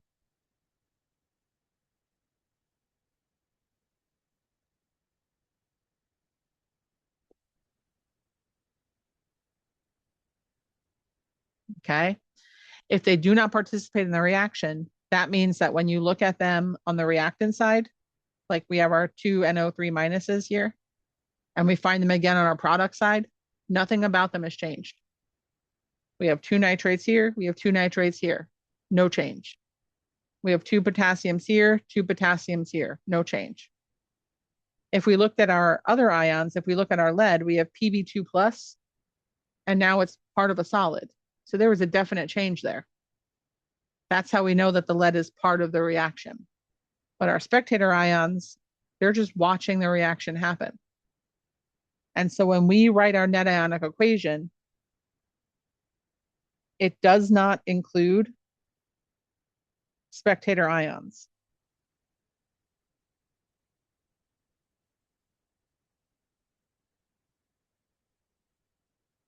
That's an important part to note for your net ionic equation. So in our example, our spectator ions are here. And sometimes you'll just have to identify spectator ions. So you want to make sure you understand it. In our example here, our spectator ions are going to be the potassium ion and the nitrate ion. And so when we write out our net ionic equation, we're going to remove all of our spectator ions. So our net ionic equation is just going to be our Pb 2 plus aqueous plus our SO4 2 minus aqueous. And on the product side, our Pb SO4 solid. Okay. All right, we're going to look at some concentration values next. So when we're looking at solutions, we have to talk about how much solute relative to solvent is present in our solutions. That relationship is called the concentration of our solution. And so we're going to want to look at a few of the different concentration units that we can use, some of the different ways that we can measure concentration in solutions. Different methods of determining concentration are going to have different units that we want to be able to calculate.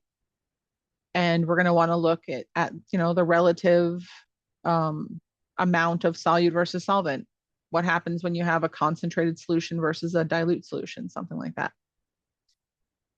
So they're giving us an example here. Suppose that we prepare a solution that's made from 8 grams of Ki, which is our solute, and 42 grams of water, which is our solvent. Okay, how are we going to look at the different ways to express the concentration of that solution? Let me just actually write this down on the board before we. So our solution is going to have 8 grams of Ki and 42 grams of water. So there's a few different concentration terms that we're going to look at, but our concentration terms generally have a relationship between solute and solution, or solute and solvent to them. To find our concentrations, we're going to take the amount of solute and we're going to divide it by the amount of solution. The amount of solute is going to be expressed in units of grams or milliliters or moles, depending on the type of concentration we're trying to express. Similarly, for the amount of solution, we can express it in those different units as well, depending on the type of concentration we're trying to express. There's also one concentration term that we're going to look at where the denominator refers only to the solvent instead of the solution, but we'll make that clear when we get to it. So our first concentration term is called our mass percent, and you see this M/M because this is when we're taking the mass of the solute and comparing it to the mass of the solution. So M over M means you're looking at mass values for your numerator and your denominator. The mass values don't have to be in grams necessarily. However, if you're using the unit of grams for your numerator, then you have to use the unit of grams in your denominator. So the gram units, or the mass units rather, have to match in the numerator and denominator positions. Okay. To find the mass percent, we're going to take the mass of our solute. We're going to divide it by the mass of our total solution, which is our solute plus our solvent. And then we're going to multiply it by 100. Okay. So if we're going to find our mass percent of this solution here,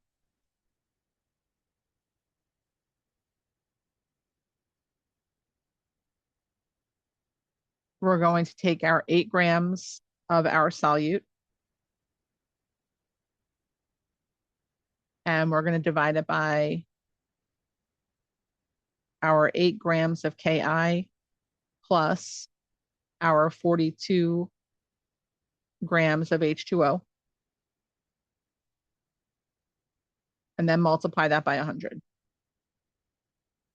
Okay, so it ends up being 8 grams over 50 grams times 100.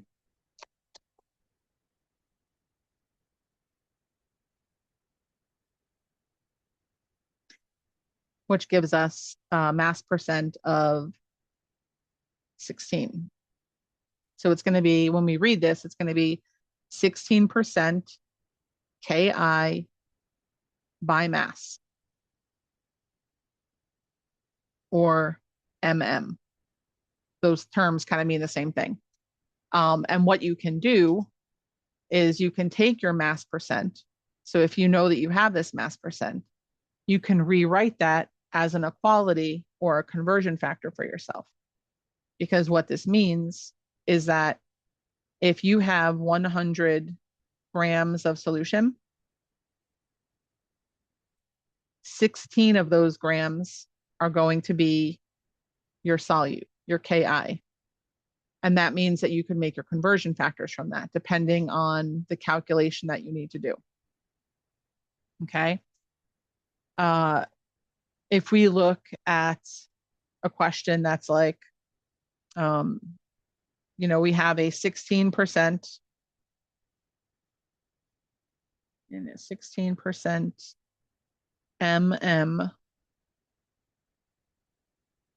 Ki and water solution.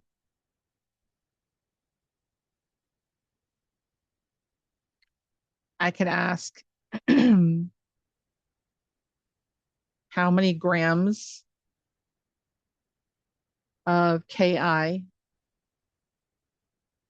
are in, we'll say, 117 grams of water, or of solution, rather.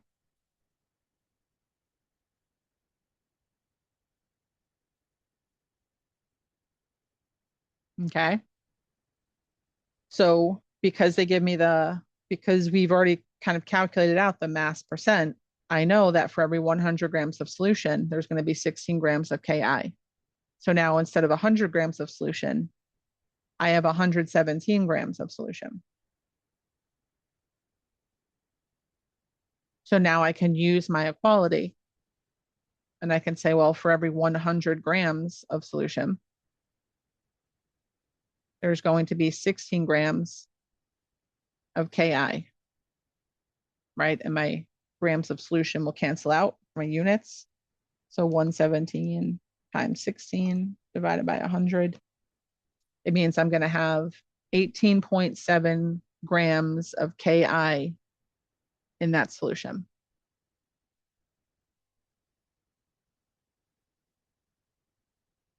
Okay.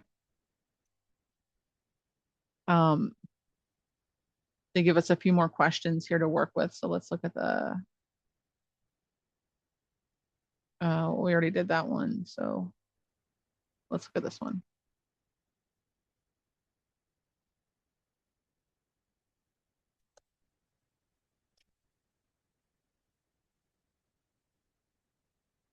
Okay, it says, what is the mass percent of sodium hydroxide in a solution that's prepared by dissolving 30 grams of NaOH in 120 grams of water? Okay, so I've got 30 grams of NaOH. I've got 120 grams of water. If I want to find out my mass percent, I'm going to take my 30 grams of my solute and I'm going to divide it by the sum of both of my solution components. So my 30 grams plus my 120 grams. And then I'll multiply it by 100.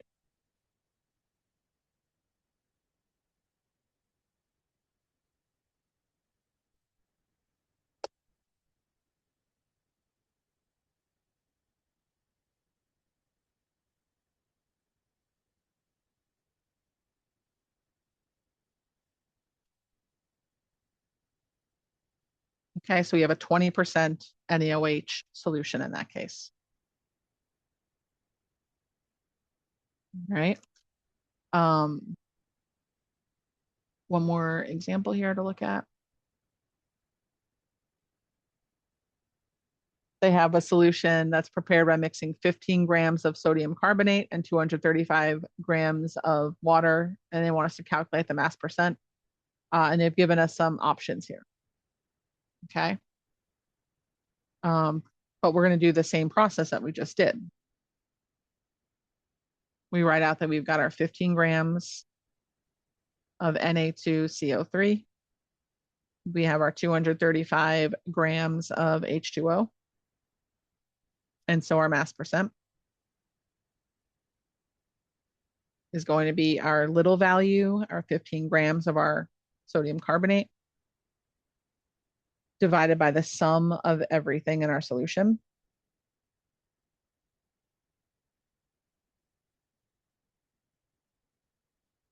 Which is going to be 15 grams divided by 35, 45, 50, 250 grams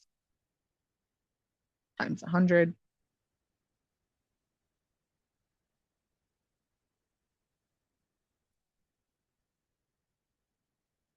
Which is going to give us 6.00% by mass, right? Mass over mass.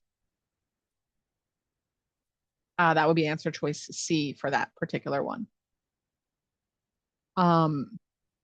Next type of concentration that we want to be able to calculate is it's going to be very similar to what we just did, but this is going to be a volume concentration. This is where we take the volume of our solute and we divide it by the volume of our solution. So everything that we just did for mass percent, we just do that with volumes instead. Volumes are usually in milliliters, but it doesn't have to be in milliliters. What is required is that both of the volume units are the same unit. So if you use milliliters up top, you have to use milliliters on the bottom. If you use liters up top, you have to use liters on the bottom. And we're going to be able to calculate a volume percent the same exact way we calculated a mass percent. And we're going to be able to use it as a conversion factor the same exact way as well. Okay. You also have a, well, we see this here. They're showing us the breakdown of the similarity here. Okay. So here they want us to write out, oh, we didn't look at that one. Sorry. There is one more percent. The slide here needs to be corrected actually, because it's a mass volume percent. Hold on, I'm going to pause this and fix that slide real quick. All right. And like magic, our slide is fixed. So this is the third volume unit, the third concentration unit rather, that they wanted us to calculate here. It's called a mass volume percent. And for your mass volume percent, you're going to take the mass of a solution of a solute, and you're going to divide it by the volume of your solution and multiply it by 100. Okay. Same process that we did for the mass by mass percent and the volume by volume percent, but this time it's going to be mass and volume. For your mass volume percentages, typically you're going to have your masses represented in grams and your volume of your solution represented in milliliters. Okay. And you're going to be able to turn it into a conversion factor the same way that we did for the other ones. So if you have a mass volume percent, you're going to see that the parentheses, it'll say M/V. That's how you know it's going to be mass volume. And for your mass, it's going to be grams. Volume is going to be milliliters. Okay, so here they want us to write out conversion factors for each of these. So what we're going to do for each one is we're going to write out the equality. And then we can write conversion factors out from the equality. What's most important is that you can write out the equality, because from the equality, that's where your conversion factors are going to come from. Okay. So for each one of these, for A, we have 8.50%. And then when they have MM, for our NaOH. So our equality for this means that we're going to have 8.50 grams of NaOH for every 100 grams of H2O. Okay. And from this equality, we can create the conversion factors. In one version of the conversion factor, our 8.50 grams of NaOH goes up top. And our 100 grams of, sorry, it's not H2O, it's solution. 8.50 grams of NaOH and 100 grams of solution. It's good that I actually did that now, because that happens all the time. When we're looking at mass percents, it's very easy to make the 100 grams equal to your solvent. And that just describes a different concentration unit that's not your mass percent.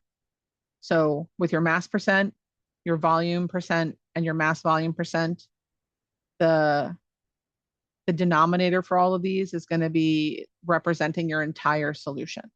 Okay, so 8.50 grams of NaOH and 100 grams of your solution. So when you make your conversion factor, it should represent that. So we can write it this way, or we can write the conversion factor where 100 grams of solution is up top, and our 8.50 grams of NaOH is on the bottom. Okay. Our second example,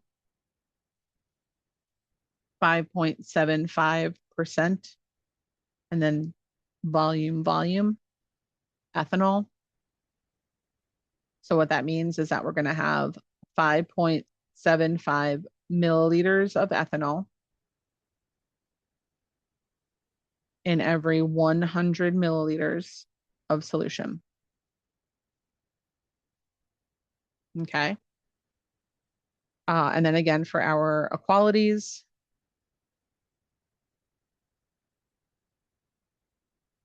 we can write them out with ethanol on the top and our solution on the bottom. Or we can write it out with our solution on the top and our ethanol on the bottom. Notice that the 100 always stays with your solution. And the number that is not 100, that's always going to stay with your solute. And then our last example is 4.8%. And then we have an MV, mass volume HCl. And so what that means is that in our numerator, we're going to have a mass in grams. So we're going to have 4.8 grams of HCl in every 100 milliliters, because that's volume. So 100 milliliters of solution. And when we write out those conversion factors, we can write out the first version where we have our HCl on top and our 100 milliliters of solution on the bottom. Or 100 milliliters of our solution on top. And our 4.8 grams of HCl on the bottom. I forgot my grams over here, or my milliliters over here. Let's redo this one. Here we go. Okay. So those are three of our concentration terms. Mass percent, volume percent, mass volume percent. Okay. Our next concentration term, we saw it in lab briefly, but it's a little newer. It's going to take into account this value of moles that we've been working with. Okay. This unit is called molarity. This is a way to describe the concentration of your solution, where you're taking your solute amount and you're reflecting it as a mole value instead of a mass value or a volume value. Okay. the unit of, or the concentration term molarity is given an abbreviation of a capital M. The M has to be capital. If it's lowercase, it represents something else. And it specifically means the moles of your solute divided by the liters of your solution. Okay. Once we have a molarity value calculated for a solution, then we're going to be able to take that molarity value and represent it as an equality and a conversion factor. Okay. So we're going to look here at this example, and we're going to first calculate the molarity of our solution. Okay, we have 0.5 liters of a sodium hydroxide solution, and it contains 6 grams of sodium hydroxide. So we're going to find the molarity of that solution. And then we're going to write the molarity out as a conversion factor or as an equality, and then the conversion factors that go along with it. Okay, so our solution volume that they gave us is 0.500 liters. And our solute mass is going to be the 6 grams of NaOH. And when we're calculating the molarity, capital M, it always has to be moles of solute divided by liters of solution. Okay, so here they've given us our solution volume, so we already know that. But for our solute, they gave us a value in grams, and we need to have it in terms of moles before we can calculate the molarity. Okay, so we're going to look at our sodium hydroxide. We're going to calculate the molar mass of that sodium hydroxide.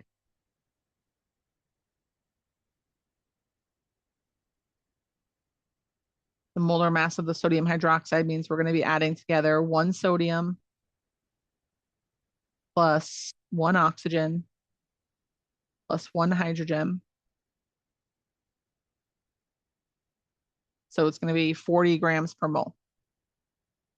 So when we set up our calculation, if we're starting out with our 6 grams of NaOH, we'll put our 40 grams on the bottom, our 1 mole up top.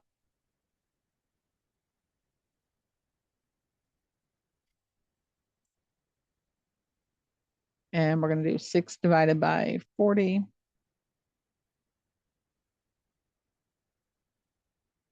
So we've got 0.150 moles of NaOH.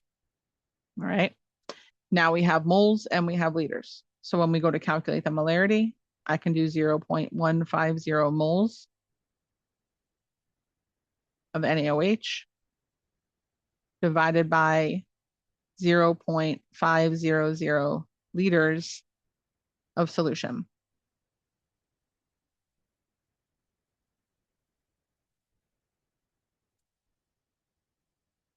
So I'm going to have 0.300 capital M, which means 0.300 molar. Okay. And when you see this, the equality that you're going to be able to pull out of that, what this term means is that you have 0.300 moles, in this case of NaOH, for every 1 liter of solution, right? Which you can also rewrite 0.300 moles of NaOH equals 1 liter of solution. Okay, so you could take your molarity and you can write it out as an equality, or you can write it out as a conversion factor. Okay. The next question that they ask in the following learning check, what is the molarity of 0.225 liters of a KNO3 solution containing 34.8 grams of potassium nitrate? So let's take a look at that. Find the molarity. And they're telling us that we have 0.225 liters of a KNO3 solution.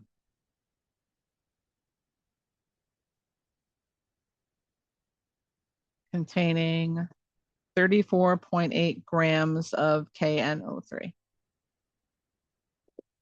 And so again, we know that if we're finding the molarity, it has to be moles of our solute, which is our KNO3, divided by the liters of our solution.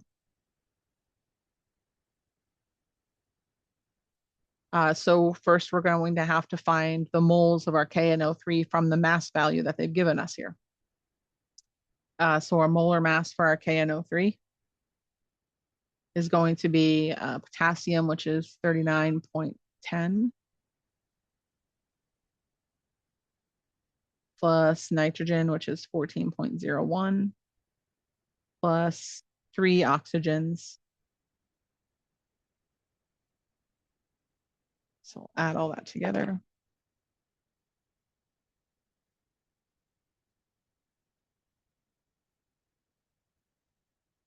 And we get a molar mass of 101.11 grams per mole.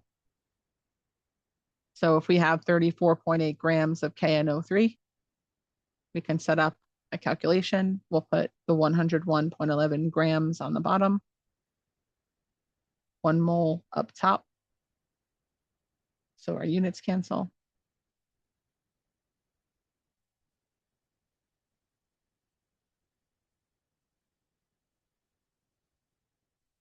And we end up with 0.344 moles of KNO3.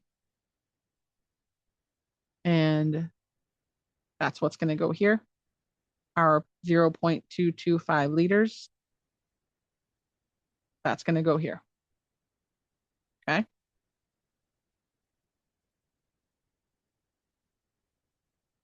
So we're going to put our moles of our solute. We're going to divide it by the liters of our solution.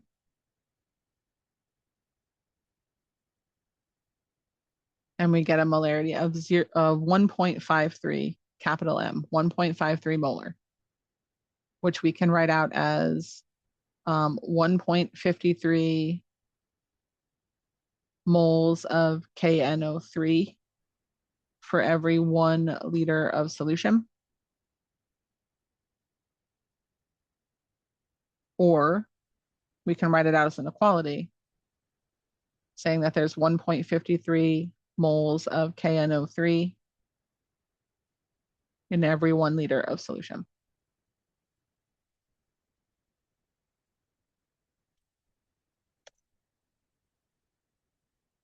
Okay. The next slide here on molarity that's in your notes is kind of reiterating this last part of what we were just looking at. So here, they're giving us a molarity value for the HCl. They're saying that we're working with an HCl solution that's 3.5 capital M, 3.5 molar HCl. So the equality that we can write from that will be that there's 3.5 moles of HCl in every equals 1 liter of solution. And when we write that as a conversion factor, there's 2 versions. There's the 3.5 moles of HCl over 1 liter of solution, or there's 1 liter of solution over 3.5 moles of HCl, depending on what we would need to find. Okay. Let's say, for example, that we're working with this 3.5 molar HCl solution. We'll look at 2 questions. So in a 3.5 molar HCl solution, you could say how many liters of solution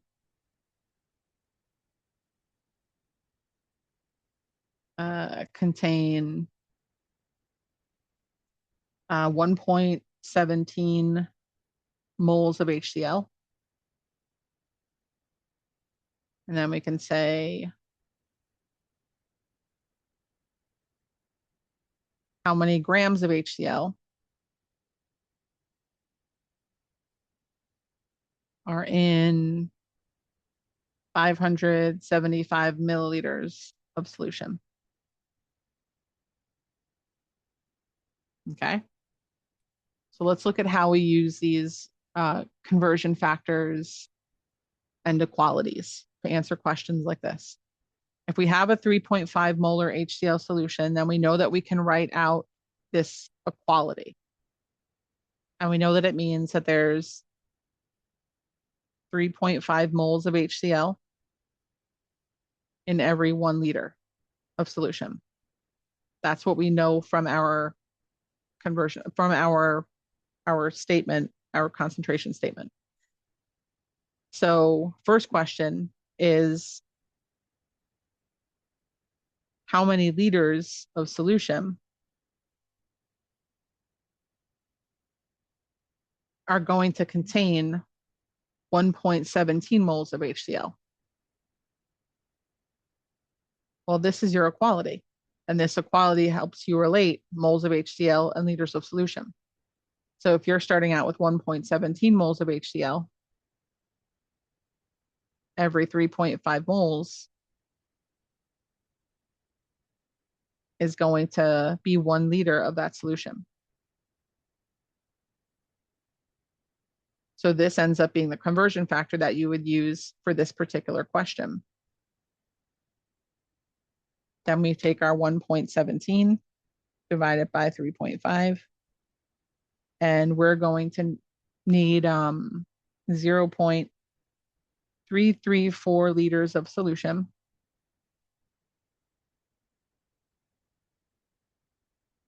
for us to end up with 1.17 moles of HCl. Okay. For our second question, they want to know how many grams of HCl are going to be in 575 milliliters of solution. Well, for a question like that, we can take our volume of HCl solution, and we can figure out how many moles of HCl are present in that solution. And once we know how many moles of HCl are present in the solution, then we'll be able to figure out how many grams of HCl are present using our molar mass of HCl. Okay. But here we have to start with our 575 milliliters. And we have to recognize that this volume is in milliliters, but our equality is in liters. And so before we can use our equality to figure out how many moles of HCl we have, we need to take our milliliters and we have to convert it into liters.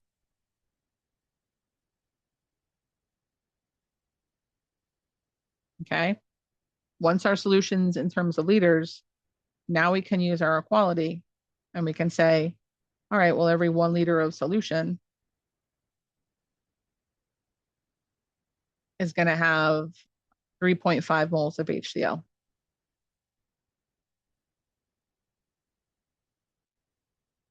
So I can do 0.575 times 3.5.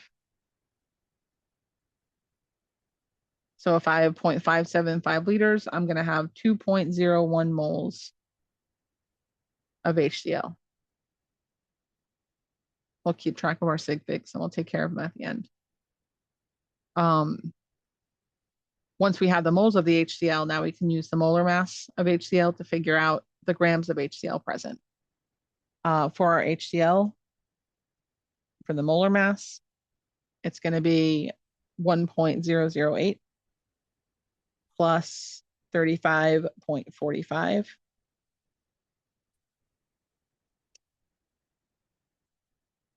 So 36.46 grams per mole.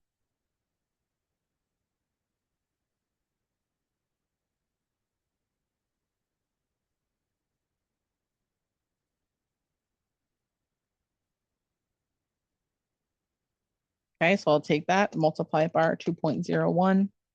So we're going to have 73.28 grams of HCl. And for both of these, we should be rounding our final values to two significant figures because our 3.5 moles of HCl has two significant figures. So here, our final answer would be 73 grams of HCl. For this one, it would be, do one more step here, 0.33 liters.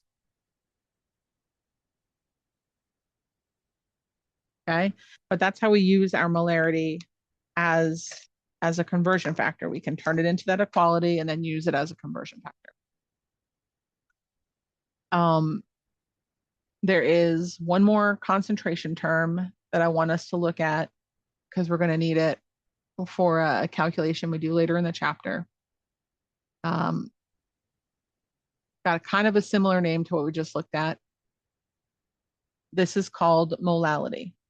Okay. Notice it's different from molarity. It's got an L right here instead of an R. Molality. And notice how the M is lowercase. It's not capital.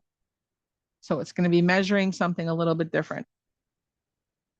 This is the only concentration unit that we're going to look at where our denominator only cares about the solvent that's present, not the entire solution.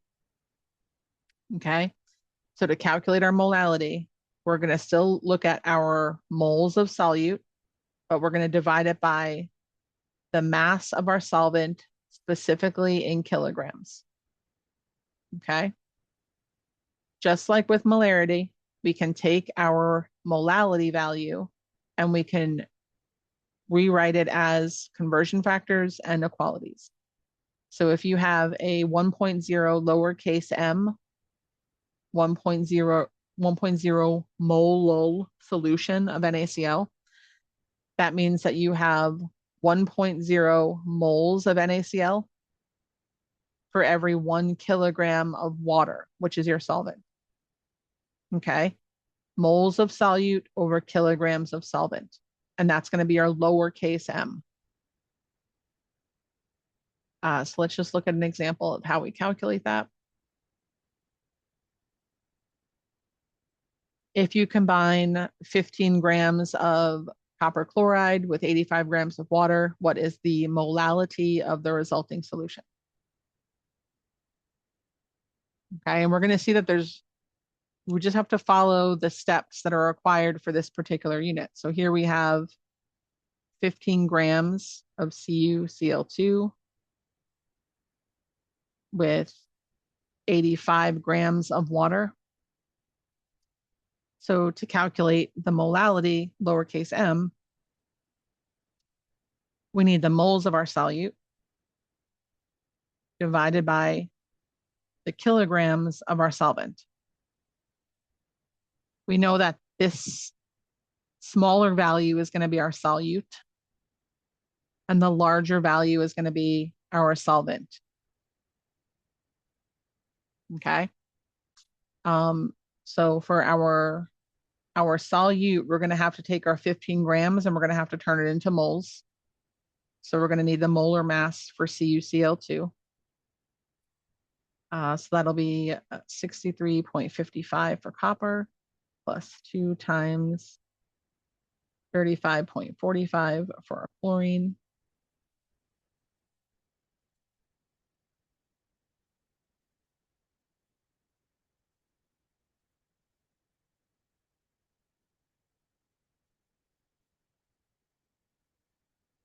Okay, so to find the moles of our solute,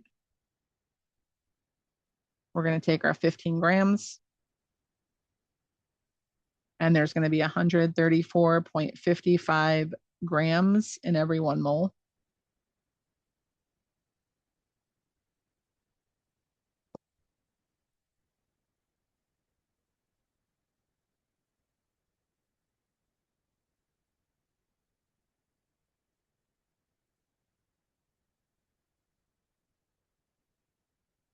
Okay, and then for our solvent,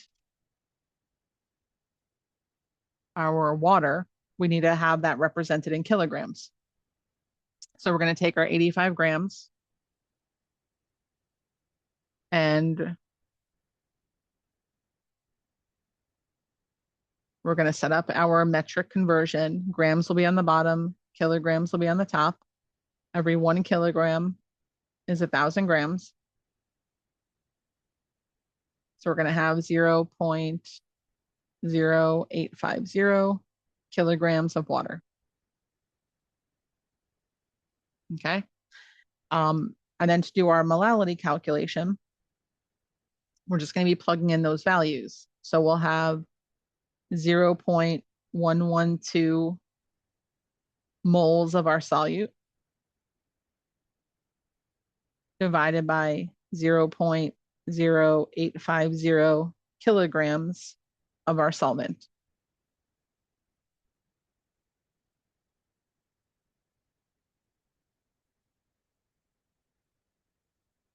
So we end up with a molality of 1.31 lowercase m molal. And when we write that out as an equality, it means that there's going to be 1.31 moles of our solute for every 1 kilogram of our solvent, our H2O in this case. Okay, so we can rewrite those conversion factors the same way we did before. We can say there's 1.31 moles of CuCl2 on top, 1 kilogram of H2O on the bottom, or 1 kilogram of H2O on the top, 1.31 moles of CuCl2 on the bottom. Either of those would be acceptable conversion factors for your molality.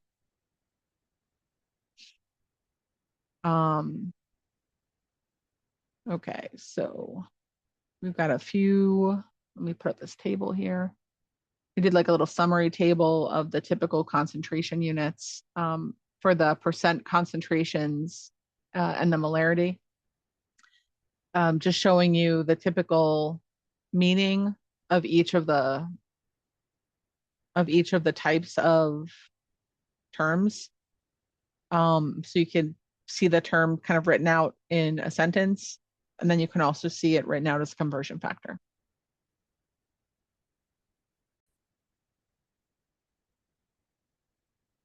Okay, so let's look at a few examples of these before we switch on to the next part of this. So we've done a few of these or things that look similar before. So in this case, they ask how many grams of NaOH are needed to prepare 75 grams of a 14% mass by mass NaOH solution. Okay, so we want 75 grams of solution total. And we know that we want the mass percent to be 14%. So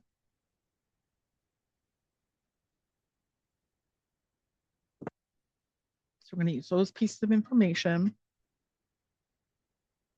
to do our setup here.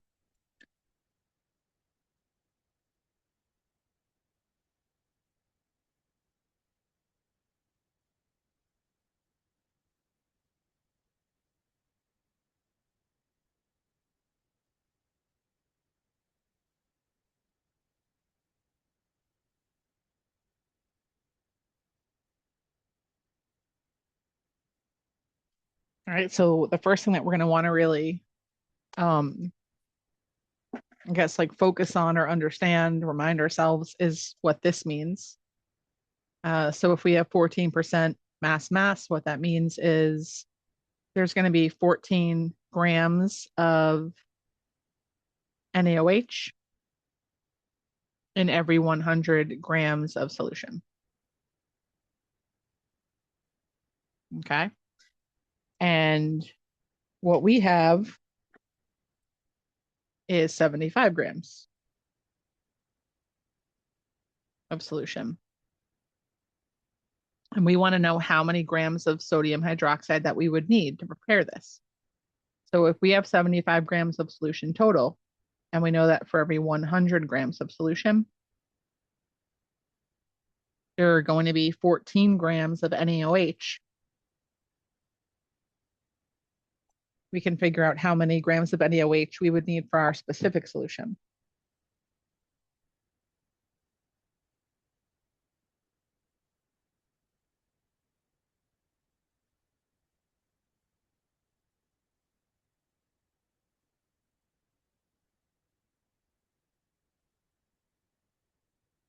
Okay, so we would just need 10.5 grams of NaOH if we only had 75 grams of solution that we needed. All right, the next question and the next learning check is how many grams of AlCl3 are needed?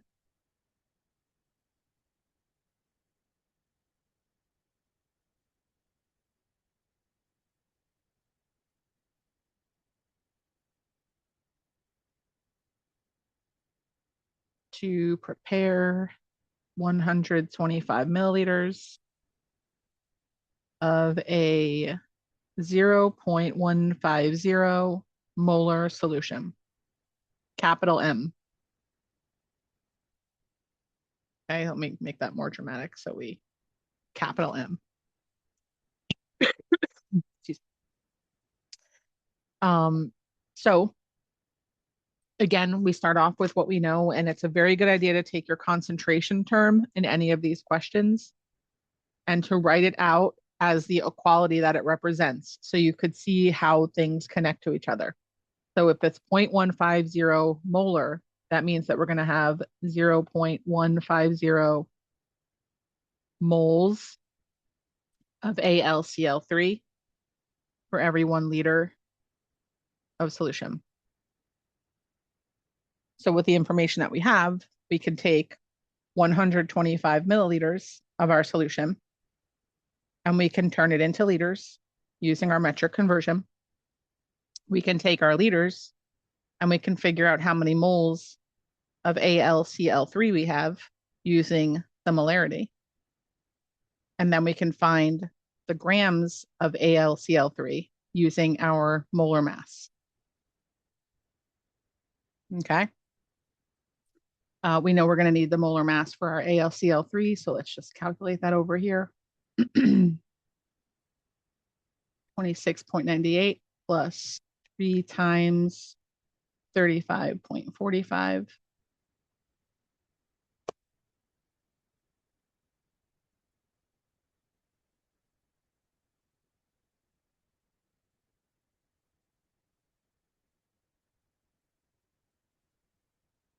Okay, so we'll save that. So starting off with our 125 milliliters, our first step is going to be to turn it into liters. So we'll have milliliters on the bottom and we'll have liters up top. So we can remember that there's 1,000 milliliters in every 1 liter, and our milliliters will cancel out. And we're going to have 0.125 liters. Then we can use our molarity expression, which tells us that for every 1 liter, we're going to have 0.150 moles of AlCl3, and our liter unit will cancel out.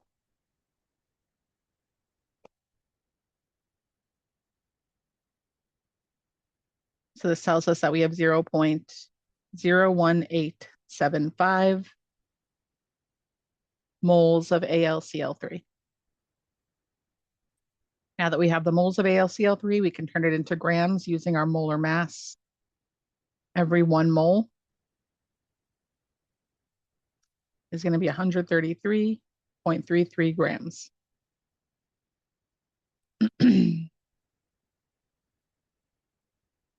Which is going to leave us with 2.50 grams of AlCl3.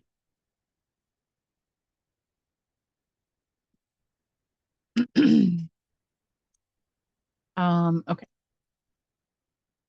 Let's look at this one step further.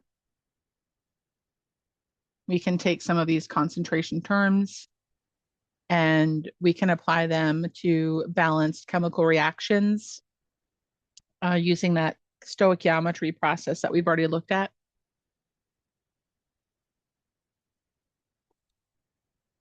Once we have a balanced chemical equation, as long as we know how many moles of one of our reaction components that we have, we can relate it to another reaction component through the balanced equation.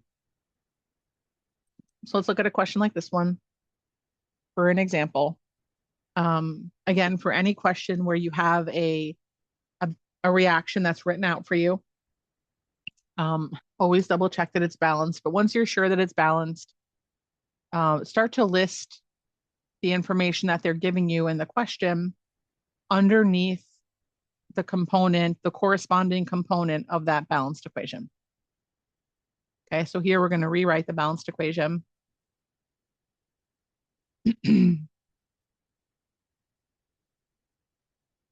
And they tell us that we have 1.50 molar HCl.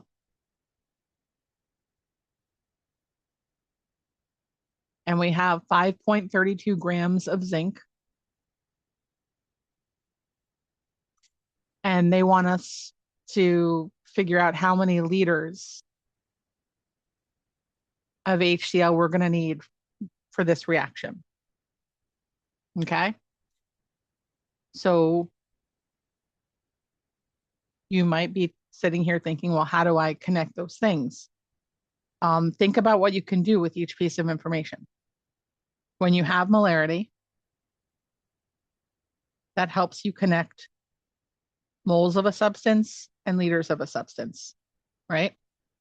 When you have grams, you can always connect grams to moles using molar mass.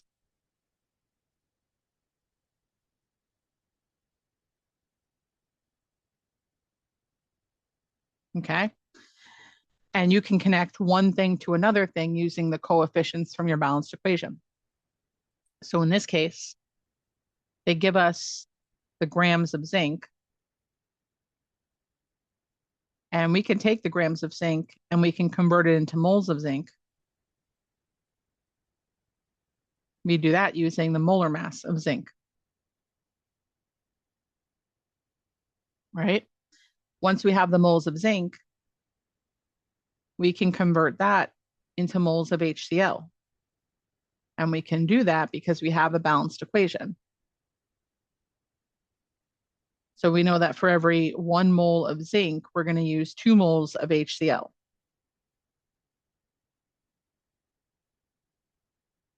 And once we have the moles of HCl, then we can use the molarity of the HCl to help us find our missing volume.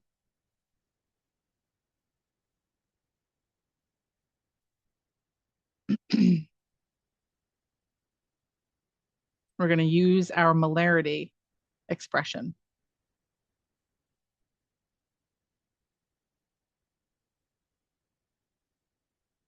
Okay, so what does that mean, using our molarity expression?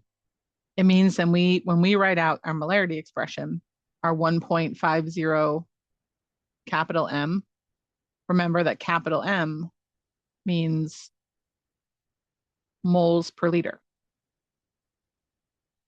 Remember this like when we were looking at density. Density equals mass over volume. That meant that if we had density and we had mass, we could find volume. This is going to be similar. If I know, excuse me, if I know how many moles of HCl I have, and I know the molarity of my HCl, I can find the volume of HCl that I would need. Okay. We can readjust this equation and we can solve it for liters. So we could say, all right, well, I'll move our liter to the other side.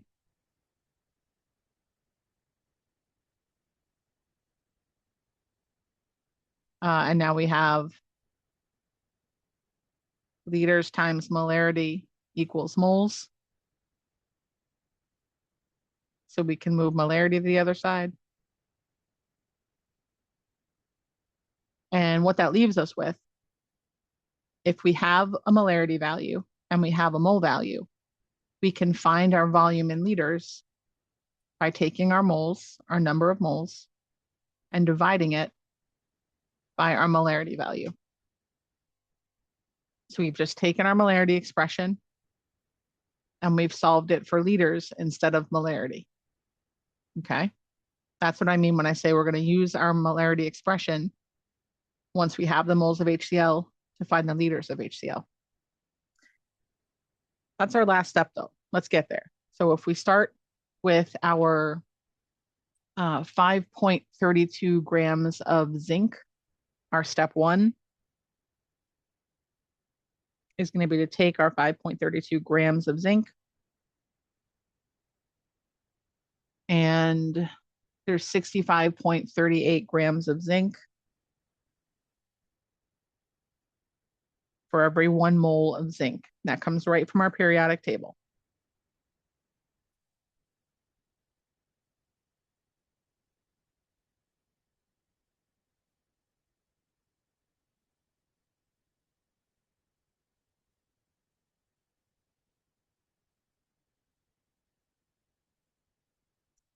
Okay. Once I have moles of zinc, now this is going to be step 2. I'm going to go from moles of zinc to moles of HCl using my balanced equation. Every 1 mole of zinc equals 2 moles of HCl. All right. So that's what's going to be in my next conversion factor. Every 1 mole of zinc, 2 moles of HCl.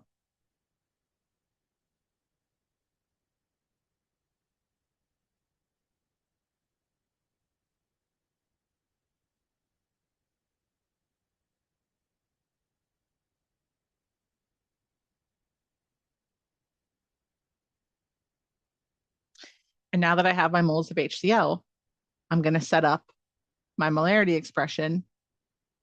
Oops. Solving it for our liters.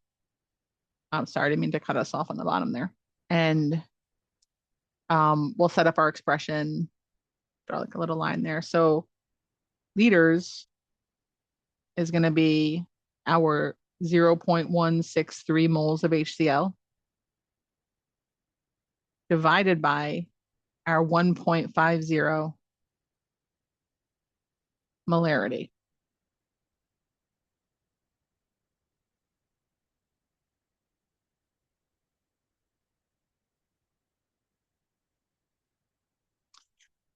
So we'll take 0.163 divided by 1.5, and we are going to need 0.109 liters of our 1.50 molar HCl to make sure that we have 0.163 moles of HCl, which can react with our zinc and form our product.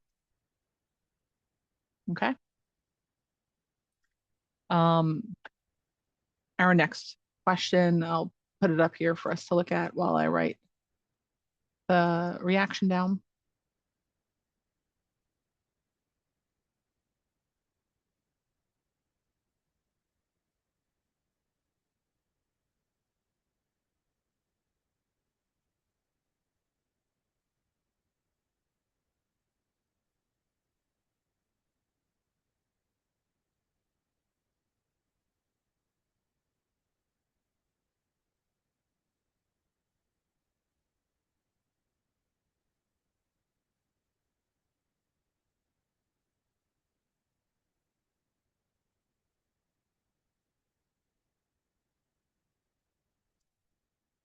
All right, they tell us what volume in milliliters of 0.150 molar KCl will completely react with 0.150 liters of a 0.175 molar PbNO32 solution according to the following balanced equation. Okay, so here, notice that they're giving us, the question is going to be how many liters? Okay, so this, the KCl, this is our unknown here, right? We know a lot of stuff. We know a lot of information about our PbNO32. So just like in the last example, when our first step, we took the grams of our zinc and we turned it into moles of our zinc. In a question like this, where we only have molarities and volumes, we're going to focus on the reaction component that has both a molarity and a volume. And we're going to use this information here. And we're going to find the moles of the PbNO32. That's going to be our first step. We're going to find the moles of the reactant that we know the most information about.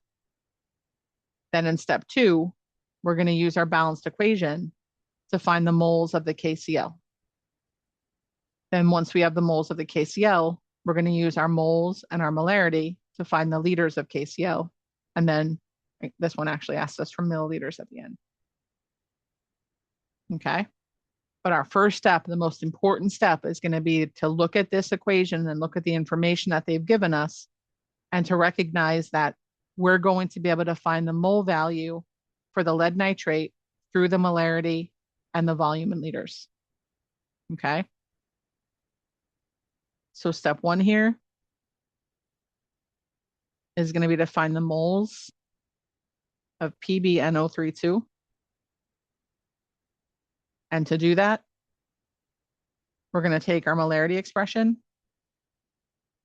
Molarity equals moles over liters. And we're going to solve it for moles. So to solve our molarity expression for moles, we can multiply both sides by liters.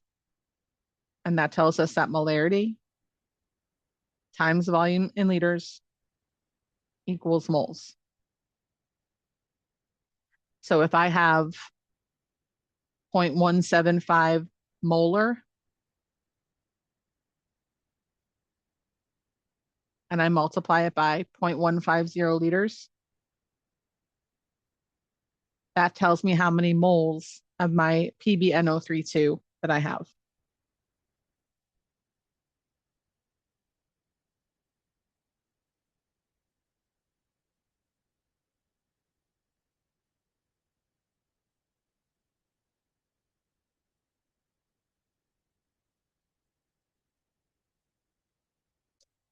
Okay, that's our step 1. Step 2 is going to be to use our balanced equation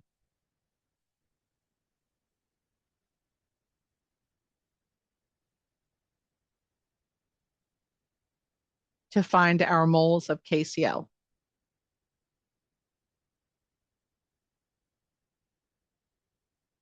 And we know that from our balanced equation, every 2 moles of KCl that react need to react with 1 mole of PbNO32. So if I have 0.02625 moles of PbNO32, I know that every 1 mole of my lead nitrate is going to react with 2 moles of my potassium chloride.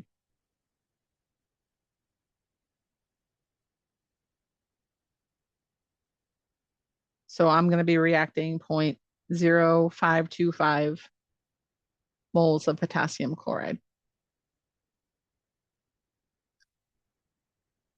And then step 3, we're going to use our molarity expression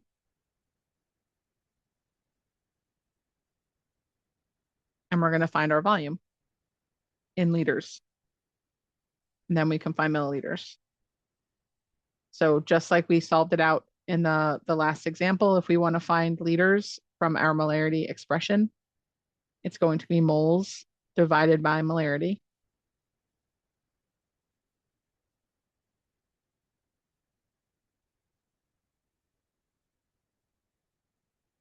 Our molarity is 0.150 molar.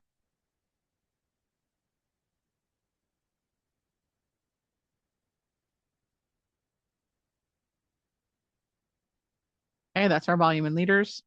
And then as our last step here, we're going to take our liters and we're going to convert it into milliliters. And just because the question asked us to, if the answer choices are all given in terms of liters, then you can just leave it in terms of liters. In this case, we're only changing it, like I said, because the question said like how many milliliters. Okay. All right. Let's look at one more example. really drive this process home. So we have two questions for this reaction. So we'll write out the reaction, and then again, we'll just pull the information from the questions and we'll kind of position it within the reaction, because that's going to be the easiest way to keep track of everything.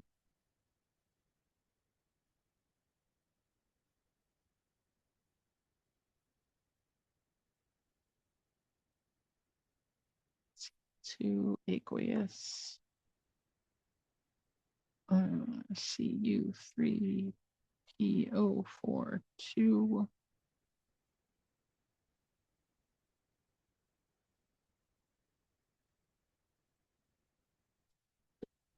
okay, so the first question, what volume in milliliters of the 0.185 molar sodium phosphate?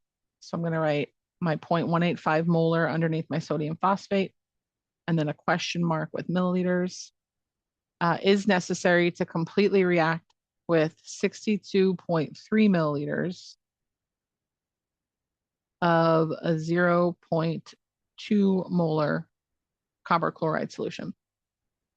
Okay, that's our first question. They'll come back to the second one when we're done solving this one out. So again, when we look at this, we're going to see we have our sodium phosphate that has our question mark. Our copper chloride has a volume and it has a molarity. So with our copper chloride, the first thing that we're going to be able to do, step one, we're going to be able to find the moles of the CuCl2. Okay, so we're going to take our molarity and we're going to multiply it by our volume in liters. Volume has to be in liters. So here, we're going to do a milliliter to liter conversion real quick.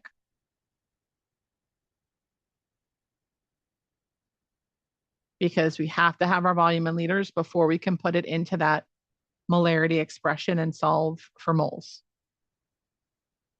Okay, so we saw from our last time, if we want to find moles from molarity and volume, moles will be equal to molarity times our volume in liters. So that will be 0.200 capital M times 0.0623 liters.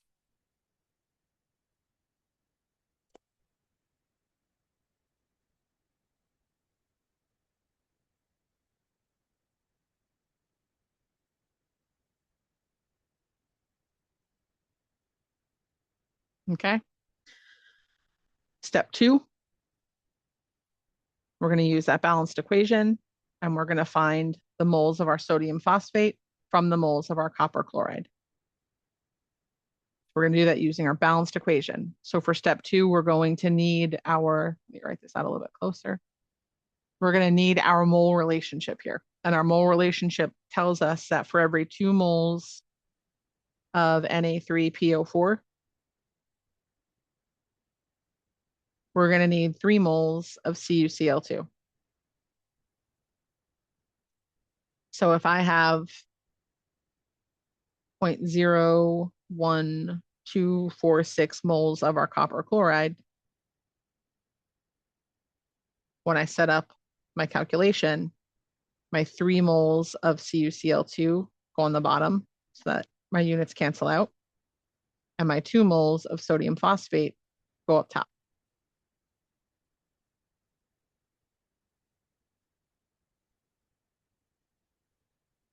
And we end up with 0.00831 moles of Na3PO4. And then for our third step, final step, we're going to rearrange our molarity expression to solve it for liters.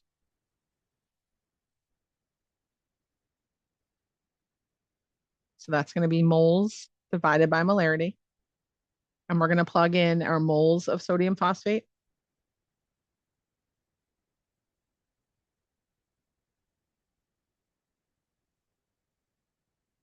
We're going to divide it by our molarity of sodium phosphate.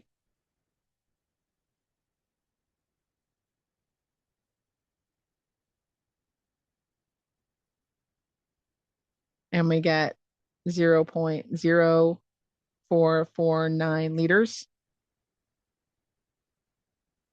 which we can convert into milliliters because they asked us to.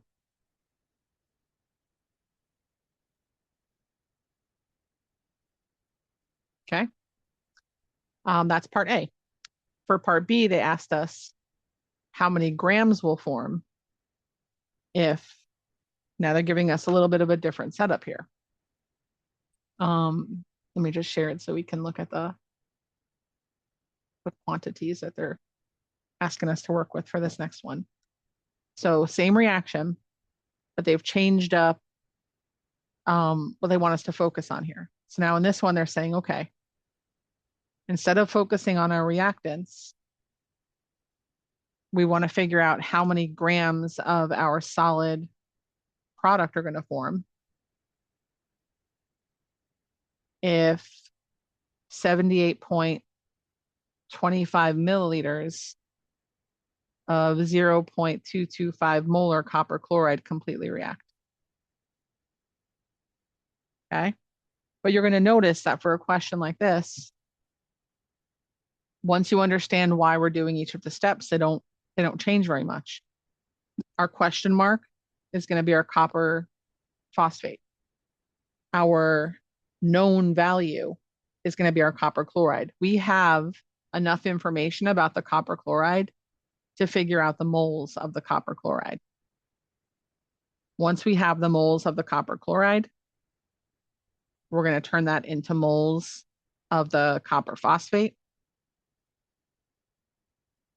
And once we have the moles of the copper phosphate, we're going to turn it into grams.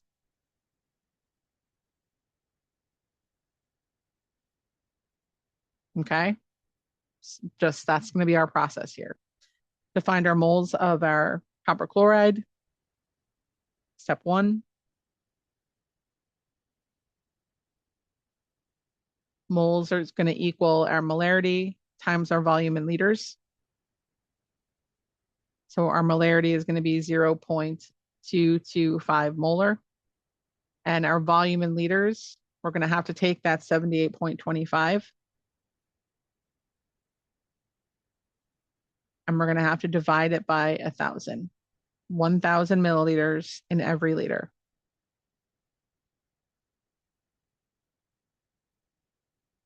Okay.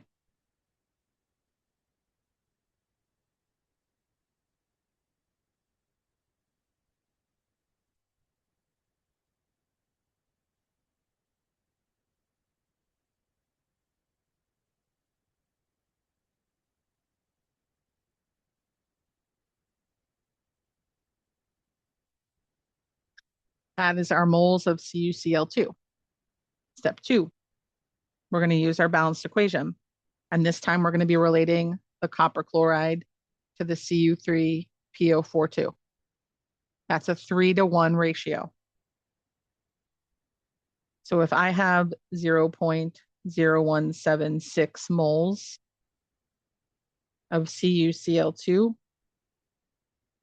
I know that every 3 moles of CuCl2 is going to form 1 mole of Cu3PO42.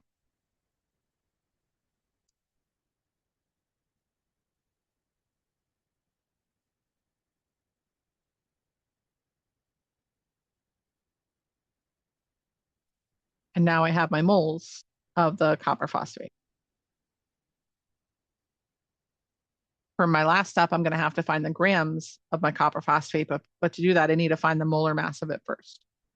So let's do a molar mass calculation right here.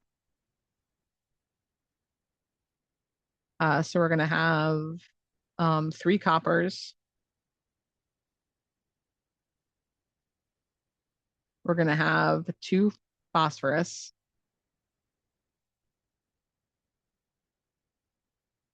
And we're going to have 8 oxygens.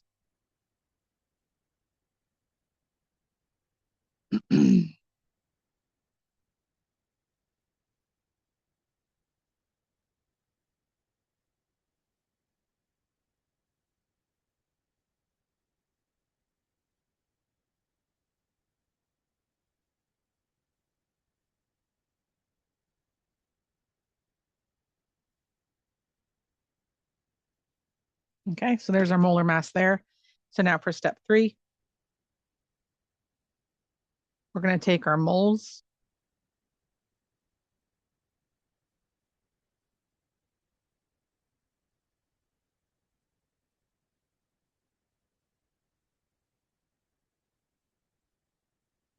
and we know that every 1 mole is going to be 380.59 grams.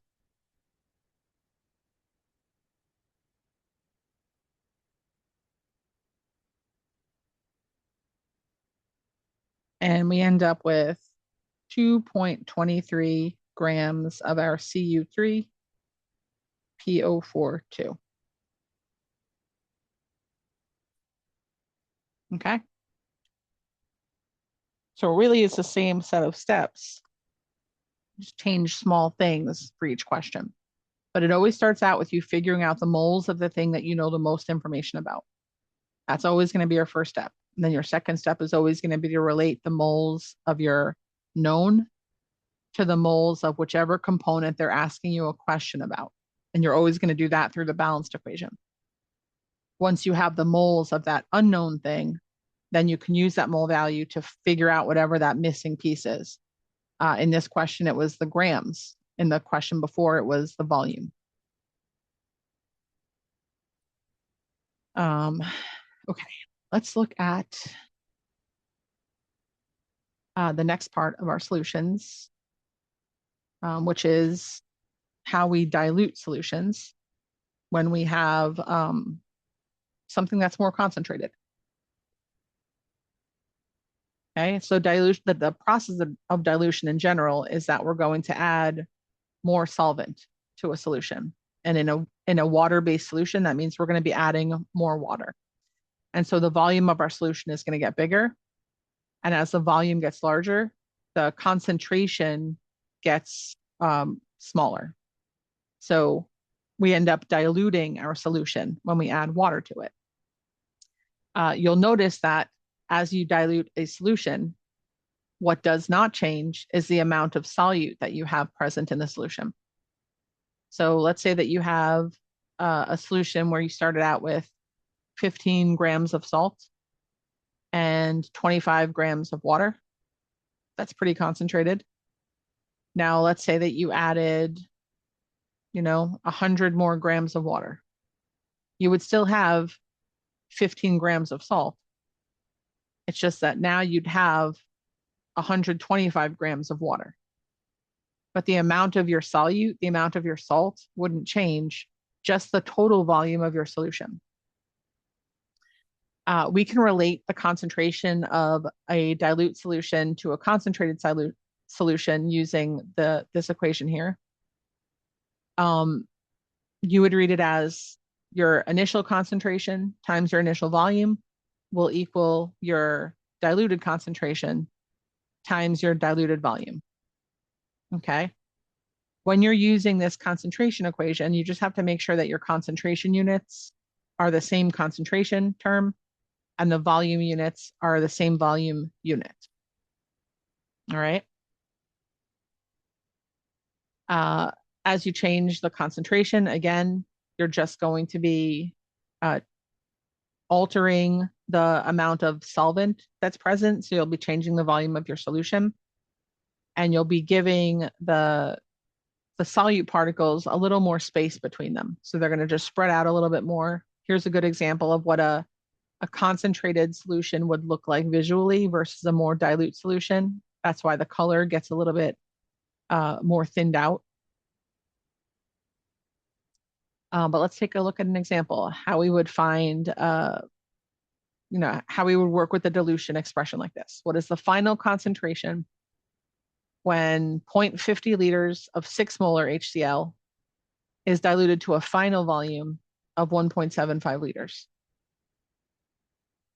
Okay, so for a calculation like this one, for dilution, we want to write out our dilution expression.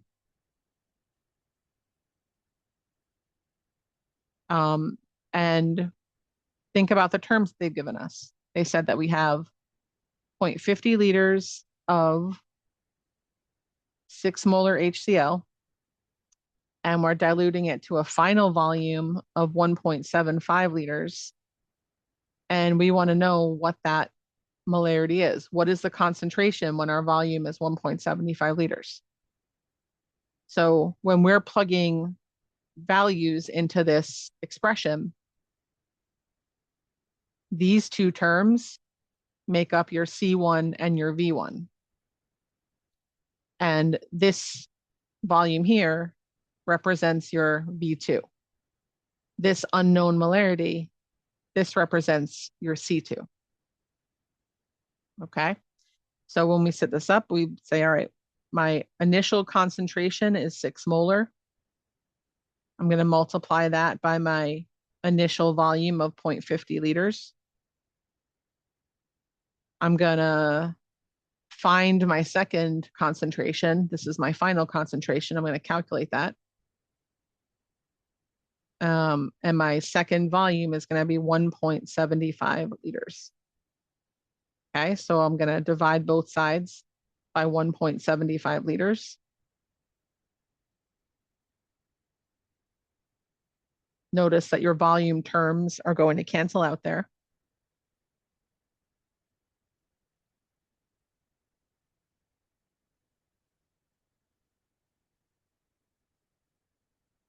And whatever unit your concentration is in, that's the same unit that your second concentration will be in. Okay, so we have molarity up here, so we have molarity down here. All right. But that's all for that one. So let's do a couple more examples. We'll just be changing around the types of concentration units that we're looking at so that we could have a little practice with the kind of the wording of it all. So here they're giving us, it says what volume of 2%. So we'll do question mark volume of 2%. And then they're telling us that it's mass volume HCl. Can be prepared by diluting 25 milliliters of 14% mass volume HCl.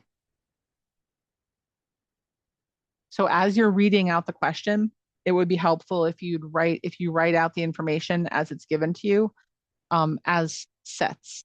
So what volume of 2% HCl solution can be made from 25 milliliters of 14% HCl solution? So when we set this up now, C1V1 equals C2V2, our initial concentration is going to be our 14% here. And our initial volume is going to be our 25 milliliters.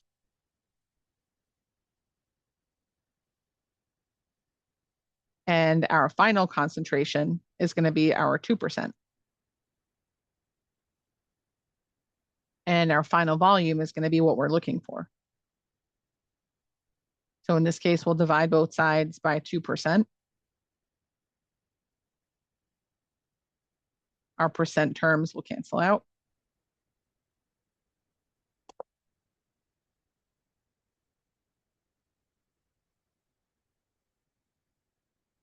And whatever volume unit was used in your calculation, that's going to be the same volume unit that you're going to be reporting your answer in.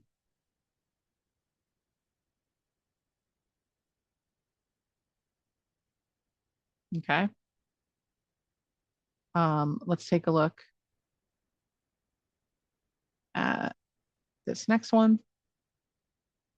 What is the percent mass volume of a solution that's prepared by diluting 10 milliliters of 9% NaOH? So I'm going to write that phrase out as a set, 10 milliliters of 9% NaOH. And we're going to dilute it to a volume of 60 milliliters. So our final volume is going to be 60 milliliters, and we're going to be finding that new percentage. Okay. So we start with we take our 10 milliliters of 9% NaOH, and then we're going to dilute it to a new volume of 60 milliliters. And then we're going to find our new concentration. All right. C1V1 equals C2V2. So this is going to be 9% times 10 milliliters equals the new concentration that we're going to find times our new volume of 60 milliliters. So we'll divide both sides by 60 milliliters.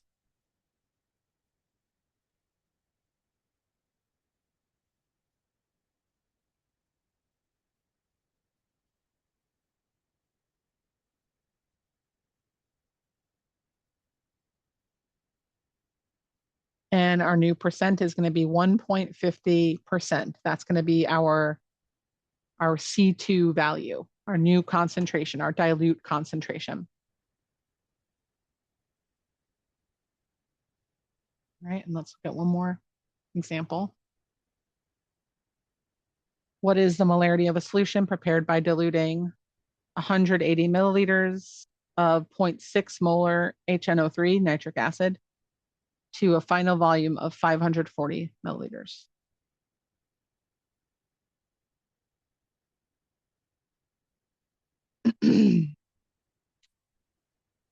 Right, so we have 180 milliliters of 0.6 molar HNO3.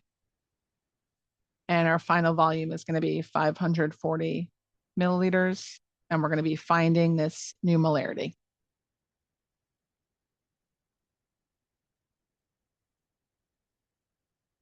So our initial concentration is going to be 0.600 molar. Our initial volume is going to be 180 milliliters. We're going to be finding our new concentration, and our final volume is going to be 540 milliliters.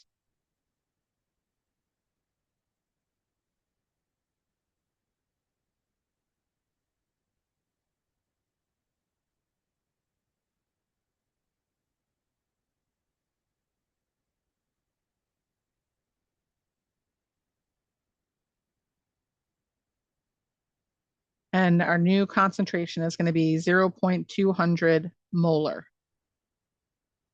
That is our C2 value.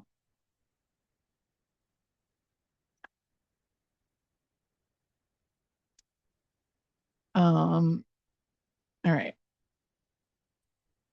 Let's look at the next section, which is talking about properties of solutions.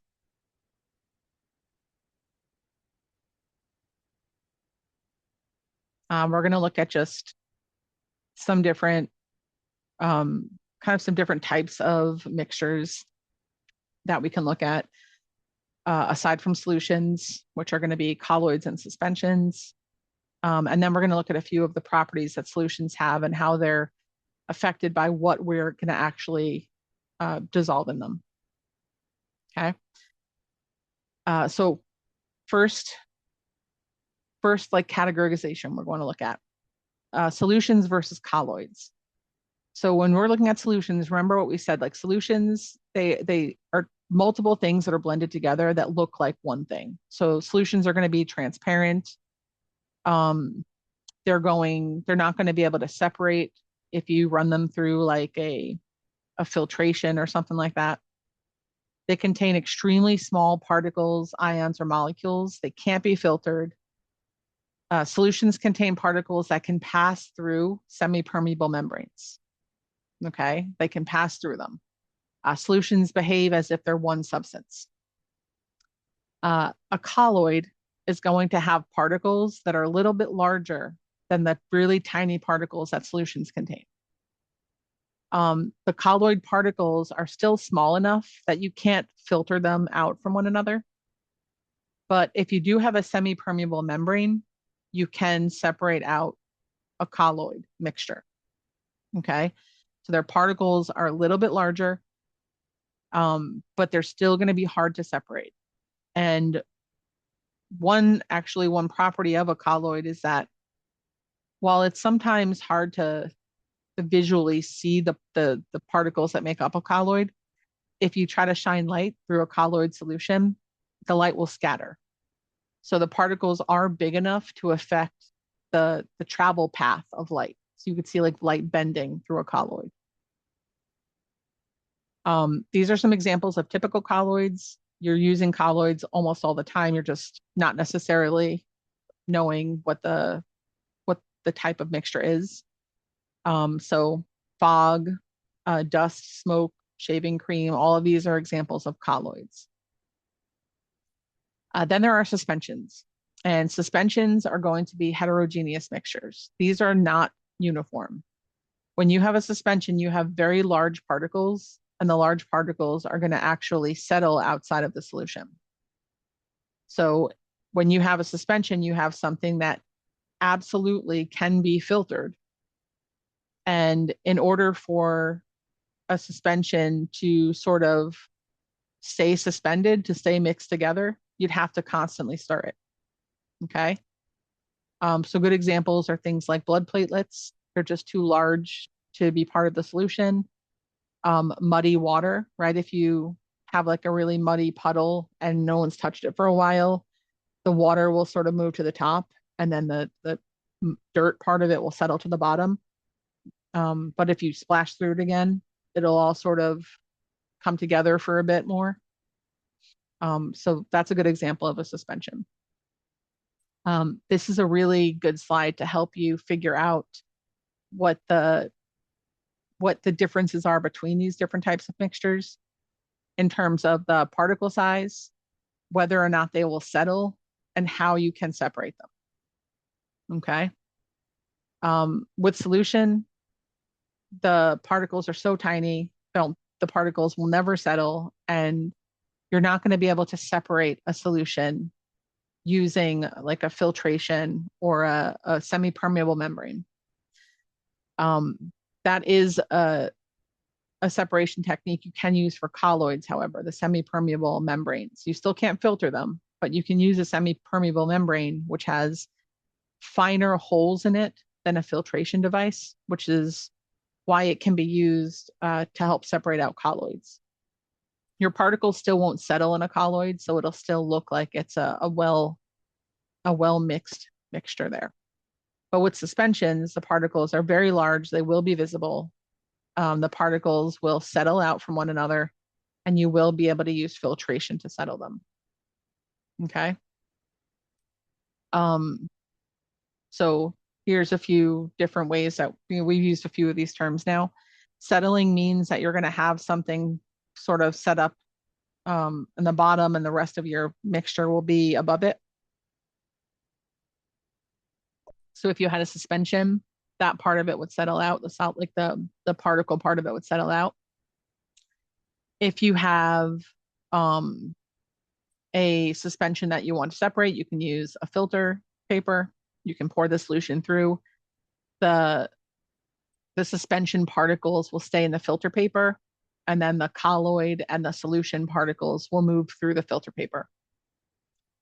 If you want to try to separate out the colloid particles, you can take this mixture and you can put it inside of a bag that contains a semi-permeable membrane. And in this case, the suspension particles will stay inside, but the colloid particles will be able to move outside. Okay. So a mixture that has solute particles that do not settle out, but are too large to pass through a semi-permeable membrane, that's going to be our colloid, right? Our colloid is going to get trapped by the semi-permeable membrane, but it would still be able to pass through filtration, right?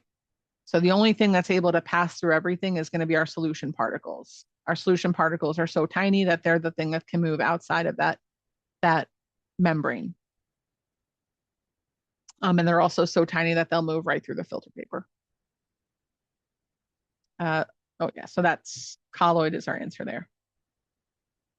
In our solutions, when we're creating them, we are also going to be affecting other properties of our mixture, of our solvent, two of the properties that are going to be affected are kind of linked to each other.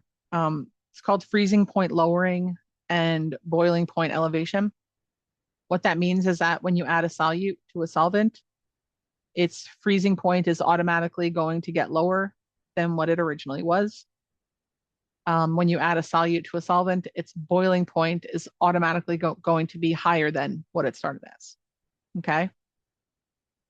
This happens because the vapor pressure above your solution is going to decrease. Vapor pressure is going to be linked to your boiling and freezing points. So as this happens, we're going to see our boiling point increasing and our freezing point decreasing. Okay. Properties like these are called colligative properties. Colligative properties are properties that depend on the concentration of solute particles in the solution, not on the identity of the particles. They just care about the fact that particles are present in the solution. And the more particles are present, the bigger the impact of the change on your property.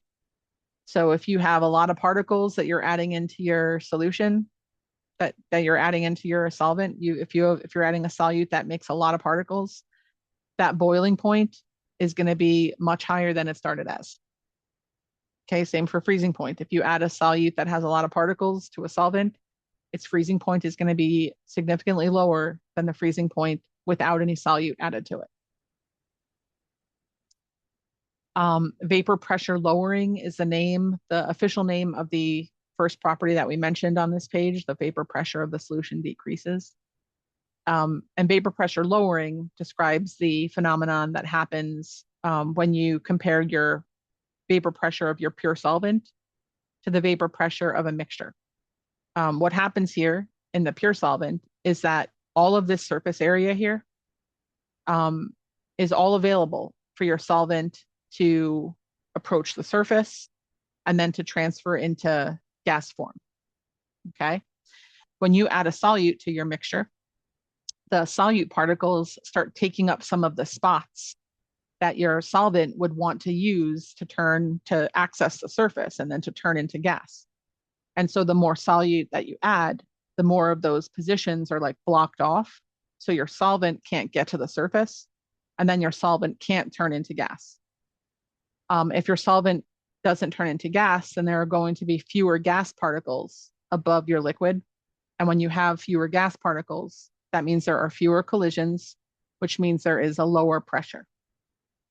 Okay. So that's why when you add a solute to a solvent, it will always lower the vapor pressure above that solution.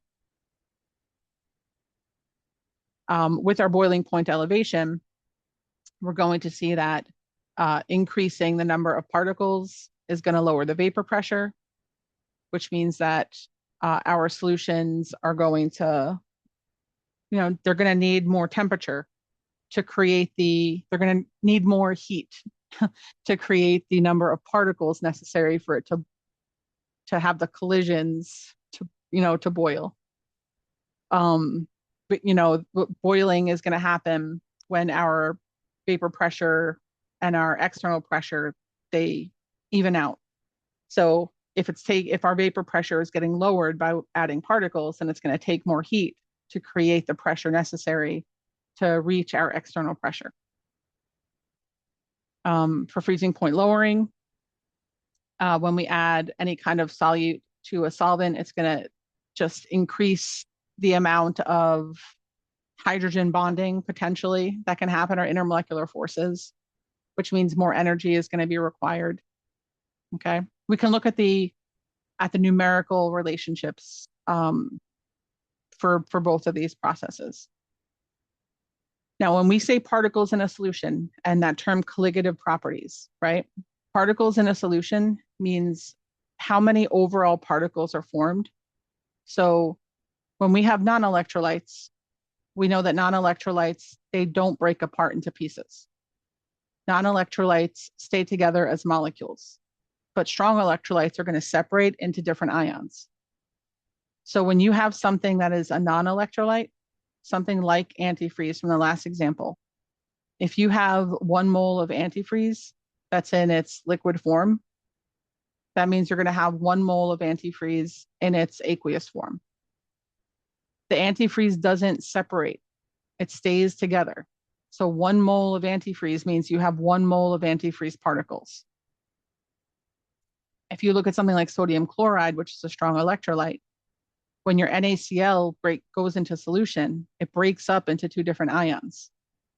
So 1 mole of NaCl is going to give you 1 mole of sodium ions and 1 mole of chloride ions.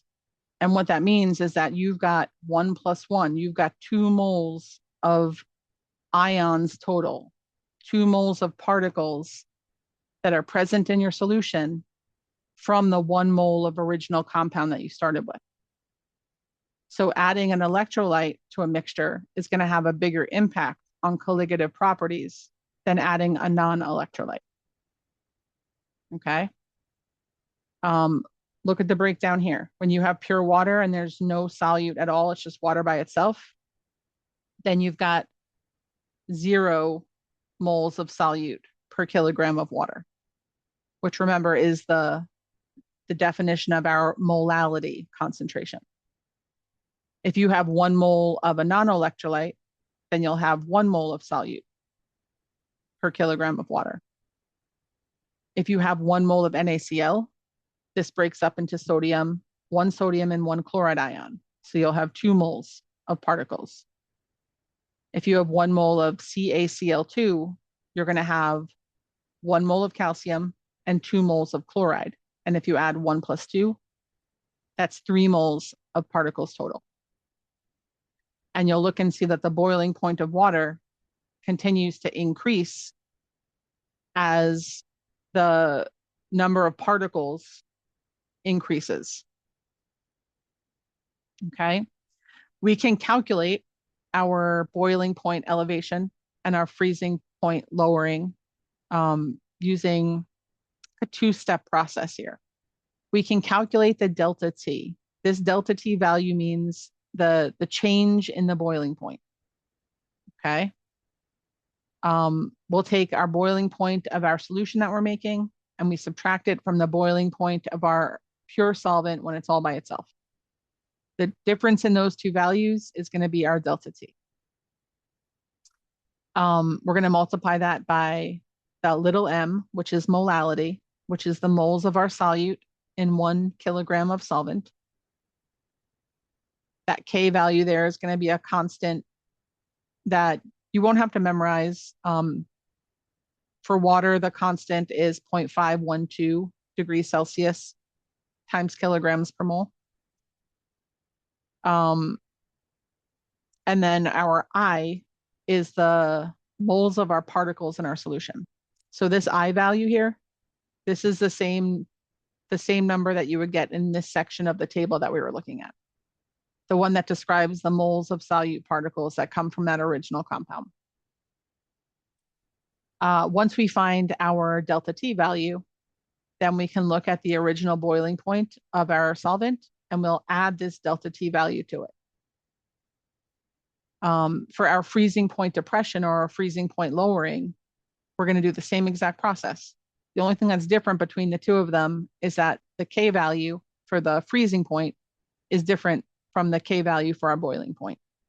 Okay, but we're still going to find the delta T by doing our moles of solute per kilogram of solvent times the K value times the number of particles that are in 1 mole of our solute.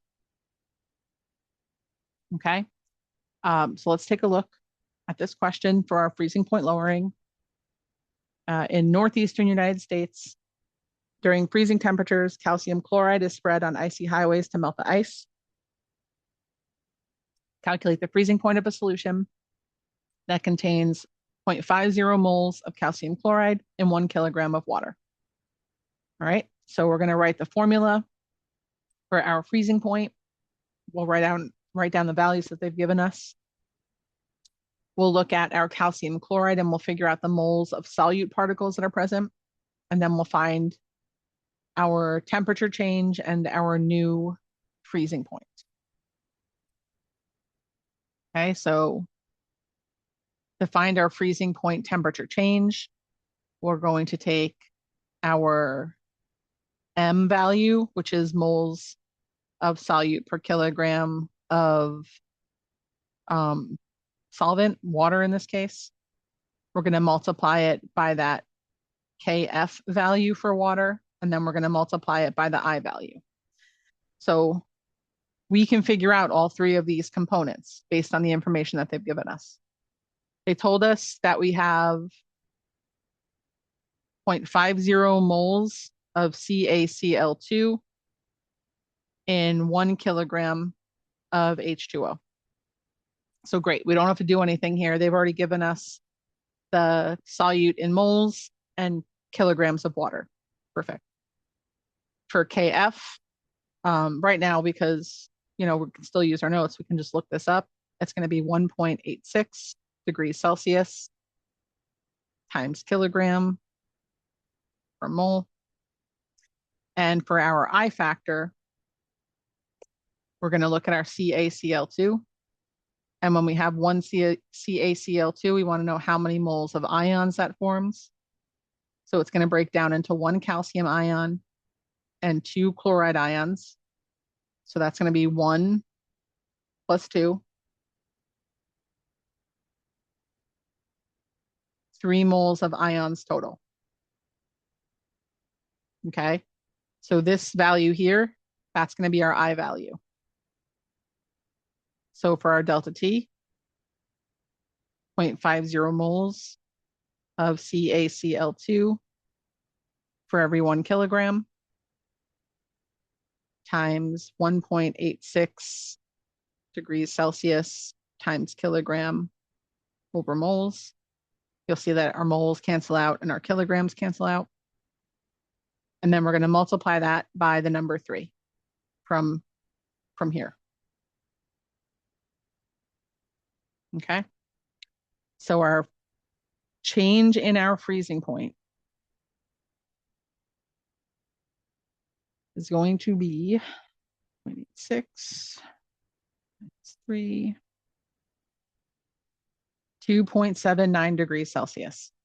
And with freezing point, remember the name of the property, freezing point lowering. So our new freezing point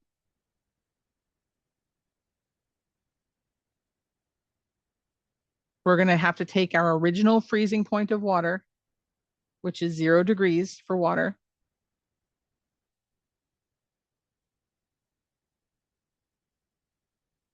and we're going to subtract that freezing point change from it. We're saying that when we add the calcium chloride to the water, it's going to lower the freezing point by 2.79 degrees Celsius. So our new freezing point is going to be negative 2.79 degrees Celsius. This is going to be our new freezing point.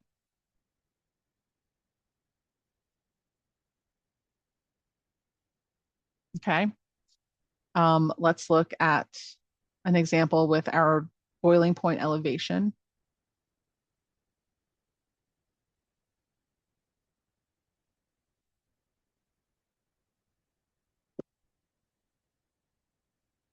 So in this one, they make it a little bit more complicated to work with the information because they're not giving us the value of our solute in terms of moles and kilograms.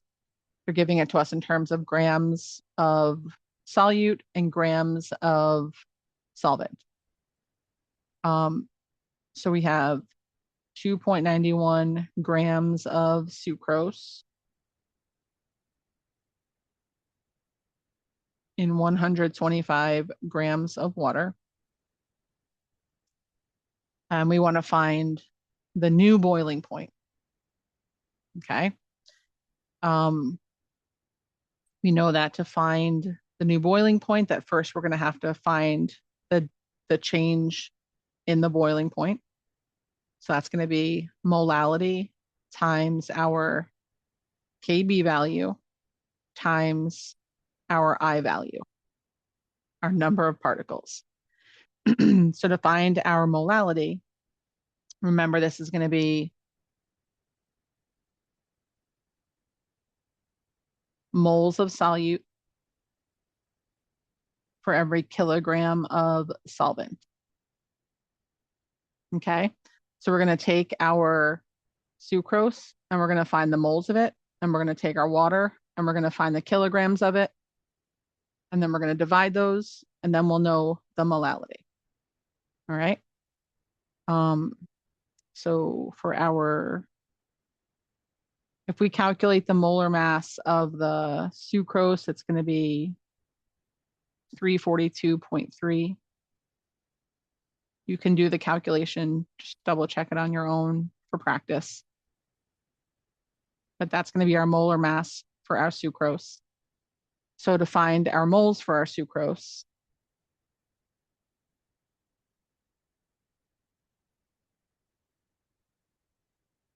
we're going to do 2.91 grams, 342.3 grams of sucrose in 1 mole.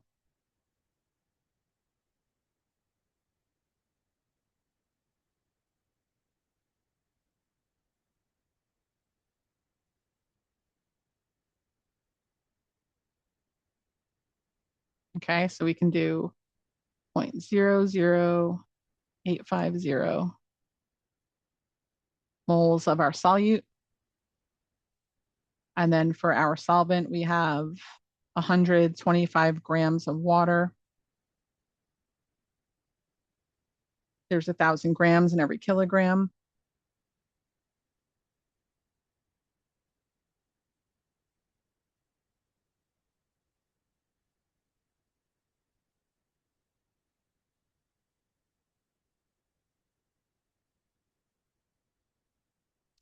So our molality is going to be 0.0680 little m. Okay. And remember what this means. Remember what we said that this means from our concentration part. If we have that molality value written out, then what that means is that we're going to have 0.0680 moles of our sucrose in every 1 kilogram of our solvent, or H2O. So we found out that information so we could plug it into our expression here, right? Before we calculate this, we can look up our Kb value. We still have a solution that's in water. Our Kb value for water is going to be 0.512.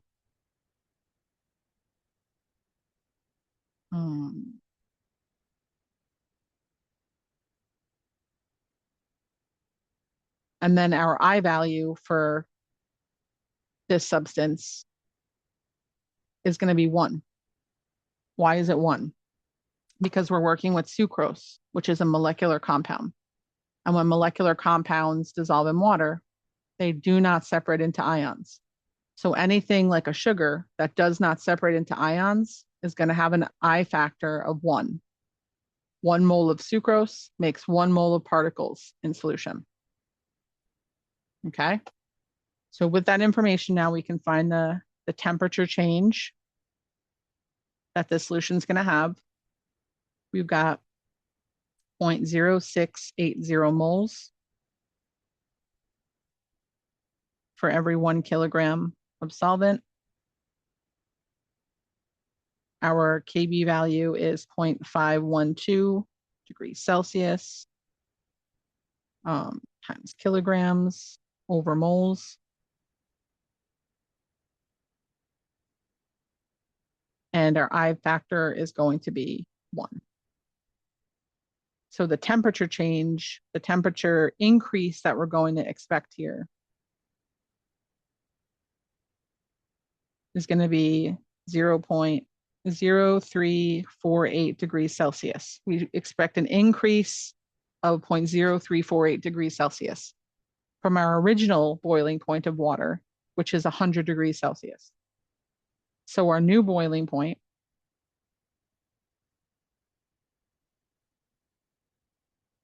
is going to be 100 degrees Celsius, which is our original boiling point of water.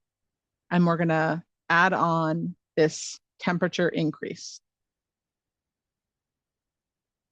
So we're gonna have 100.0348 degrees Celsius. And obviously we would cut that to significant figures, depending on what we're working with, but I just want you to see the temperature change here, okay? So our temperature gets a little bit higher than what it was originally. Okay, so those are our colligative properties. Let's take a look at another property that is called osmosis.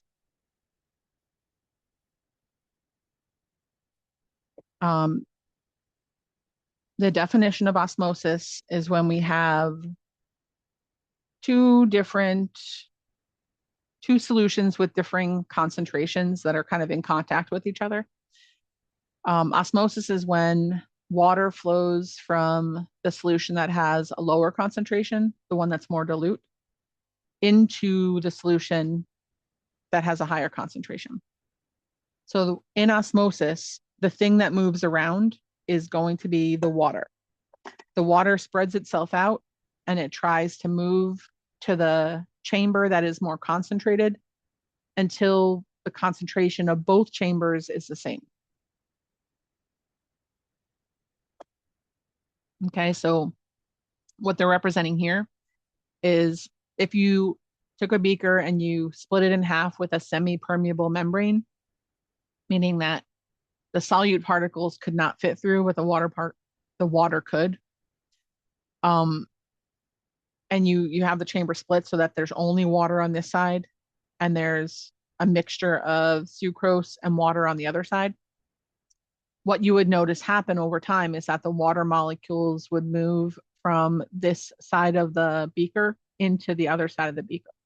And they would be trying to move until, they made the concentration of both the same, which, you couldn't in this case. You just end up, and the water would just keep on moving over into the other side of the solution because the sucrose can't get over into the water only side. But the direction of the flow is always going to be water moving from where it's less concentrated into where it's more concentrated.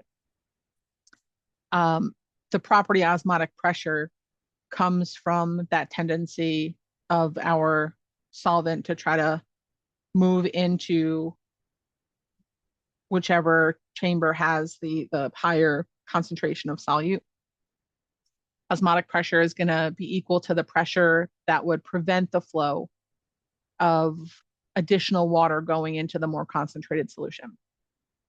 Okay, so it's going to be the amount of pressure needed for that osmosis process to stop. All right. Oh, wait. And we're going to see that the osmotic pressure is going to increase as the number of dissolved particles in the solution increases.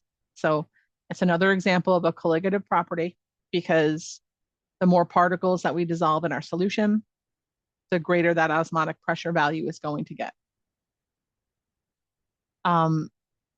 Osmosis, again, think about the definition of osmosis. It's linked to another process called reverse osmosis. When we have reverse osmosis, we're going to take a pressure greater than the osmotic pressure, and we're going to apply it to a solution, which forces the solution through a purification membrane. Okay. In this case, think about the definition of osmosis. The flow of water is reversed. So water flows from an area of lower to higher concentration, leaving molecules and ions in solution. You can use reverse osmosis to desalinate salt water, meaning remove, separate out the water and the salt particles. It's a process that's possible, but it also requires a lot of energy because water is going to want to flow into where those particles are, and you're asking it to leave the particles behind. Okay, so like naturally water is going to want to flow in and try to dilute the salt. And in reverse osmosis, you're driving the water away from the salt and trying to separate them out from each other. When solutions have different concentrations from one another, and they're in contact with each other, there is going to be that osmosis that happens. The movement of water is going to happen from one to the other.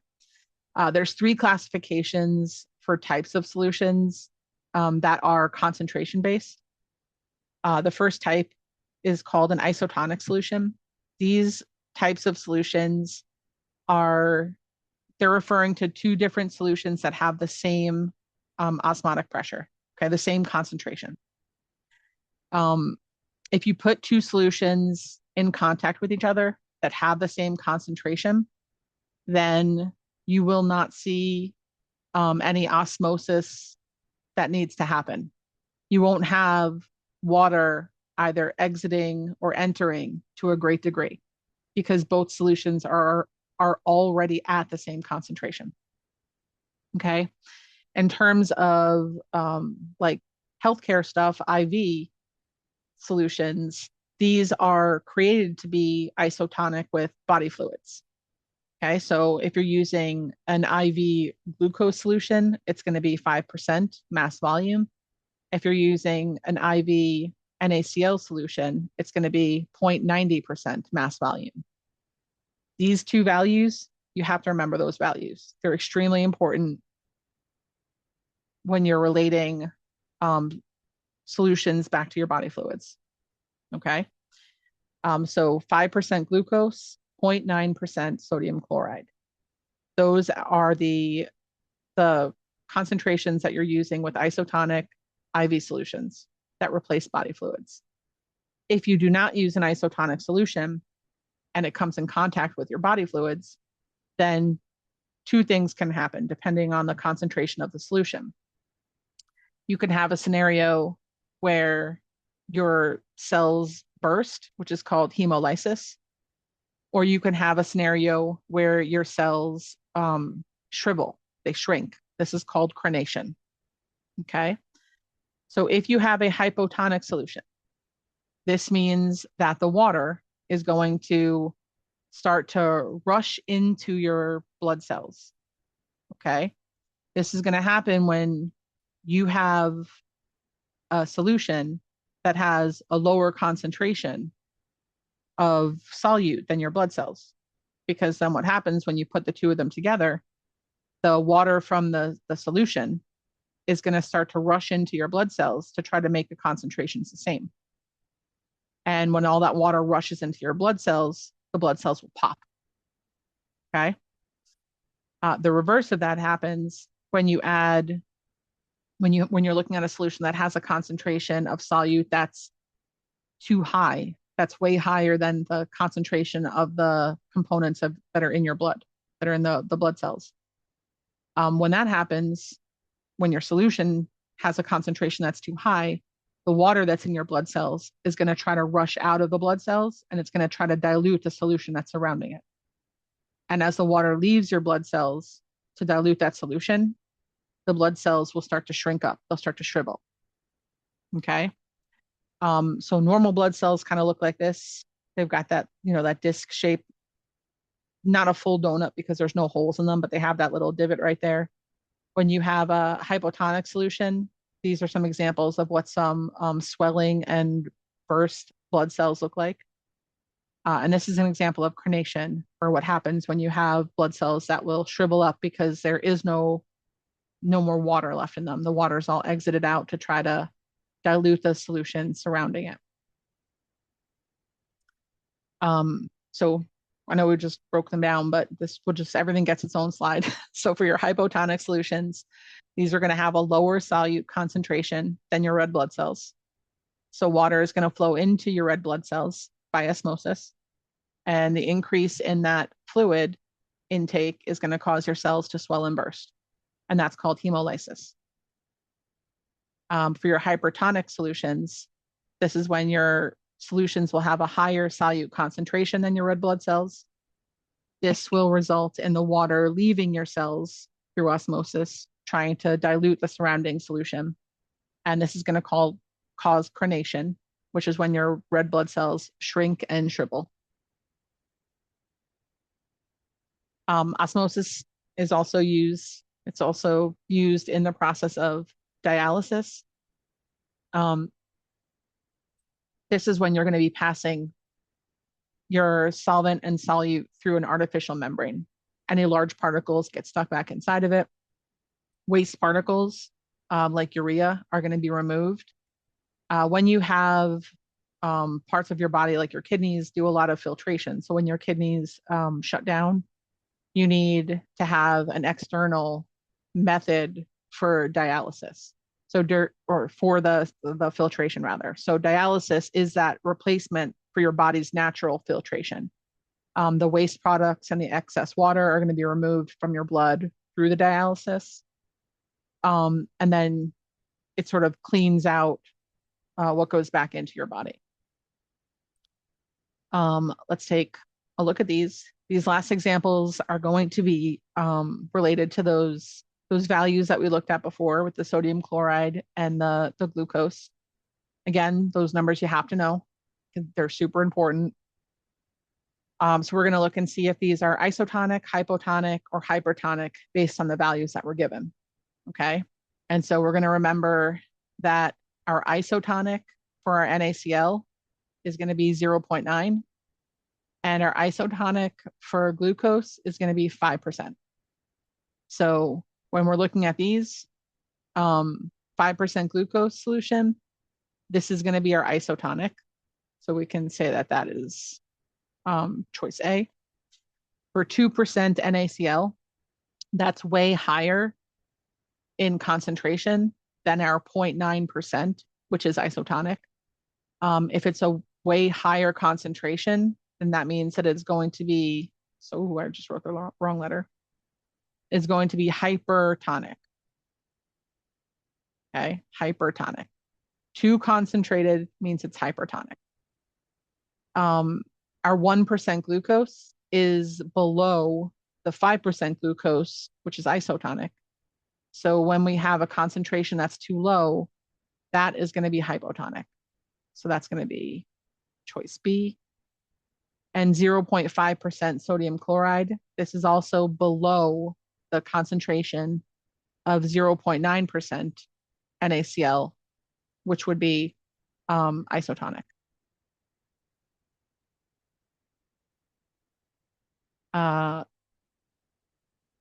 And let's look at one more example here. When placed in each of the following, indicated for red blood cell will not change at all, will undergo hemolysis, or will undergo crenation.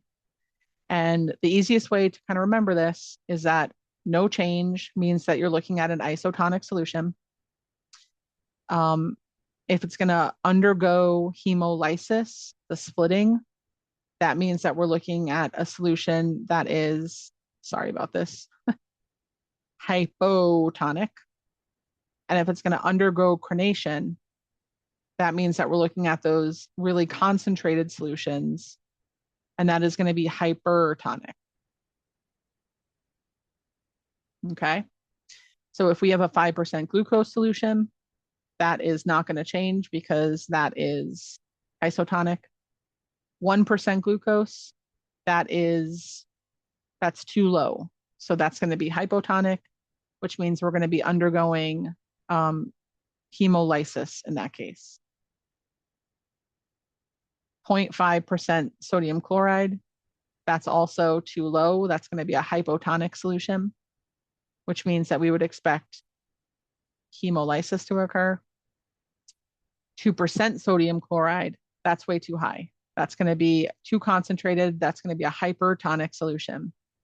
And we're going to expect crenation in that case. Okay. And I believe, yep, that's the end of our chapter 9 slides.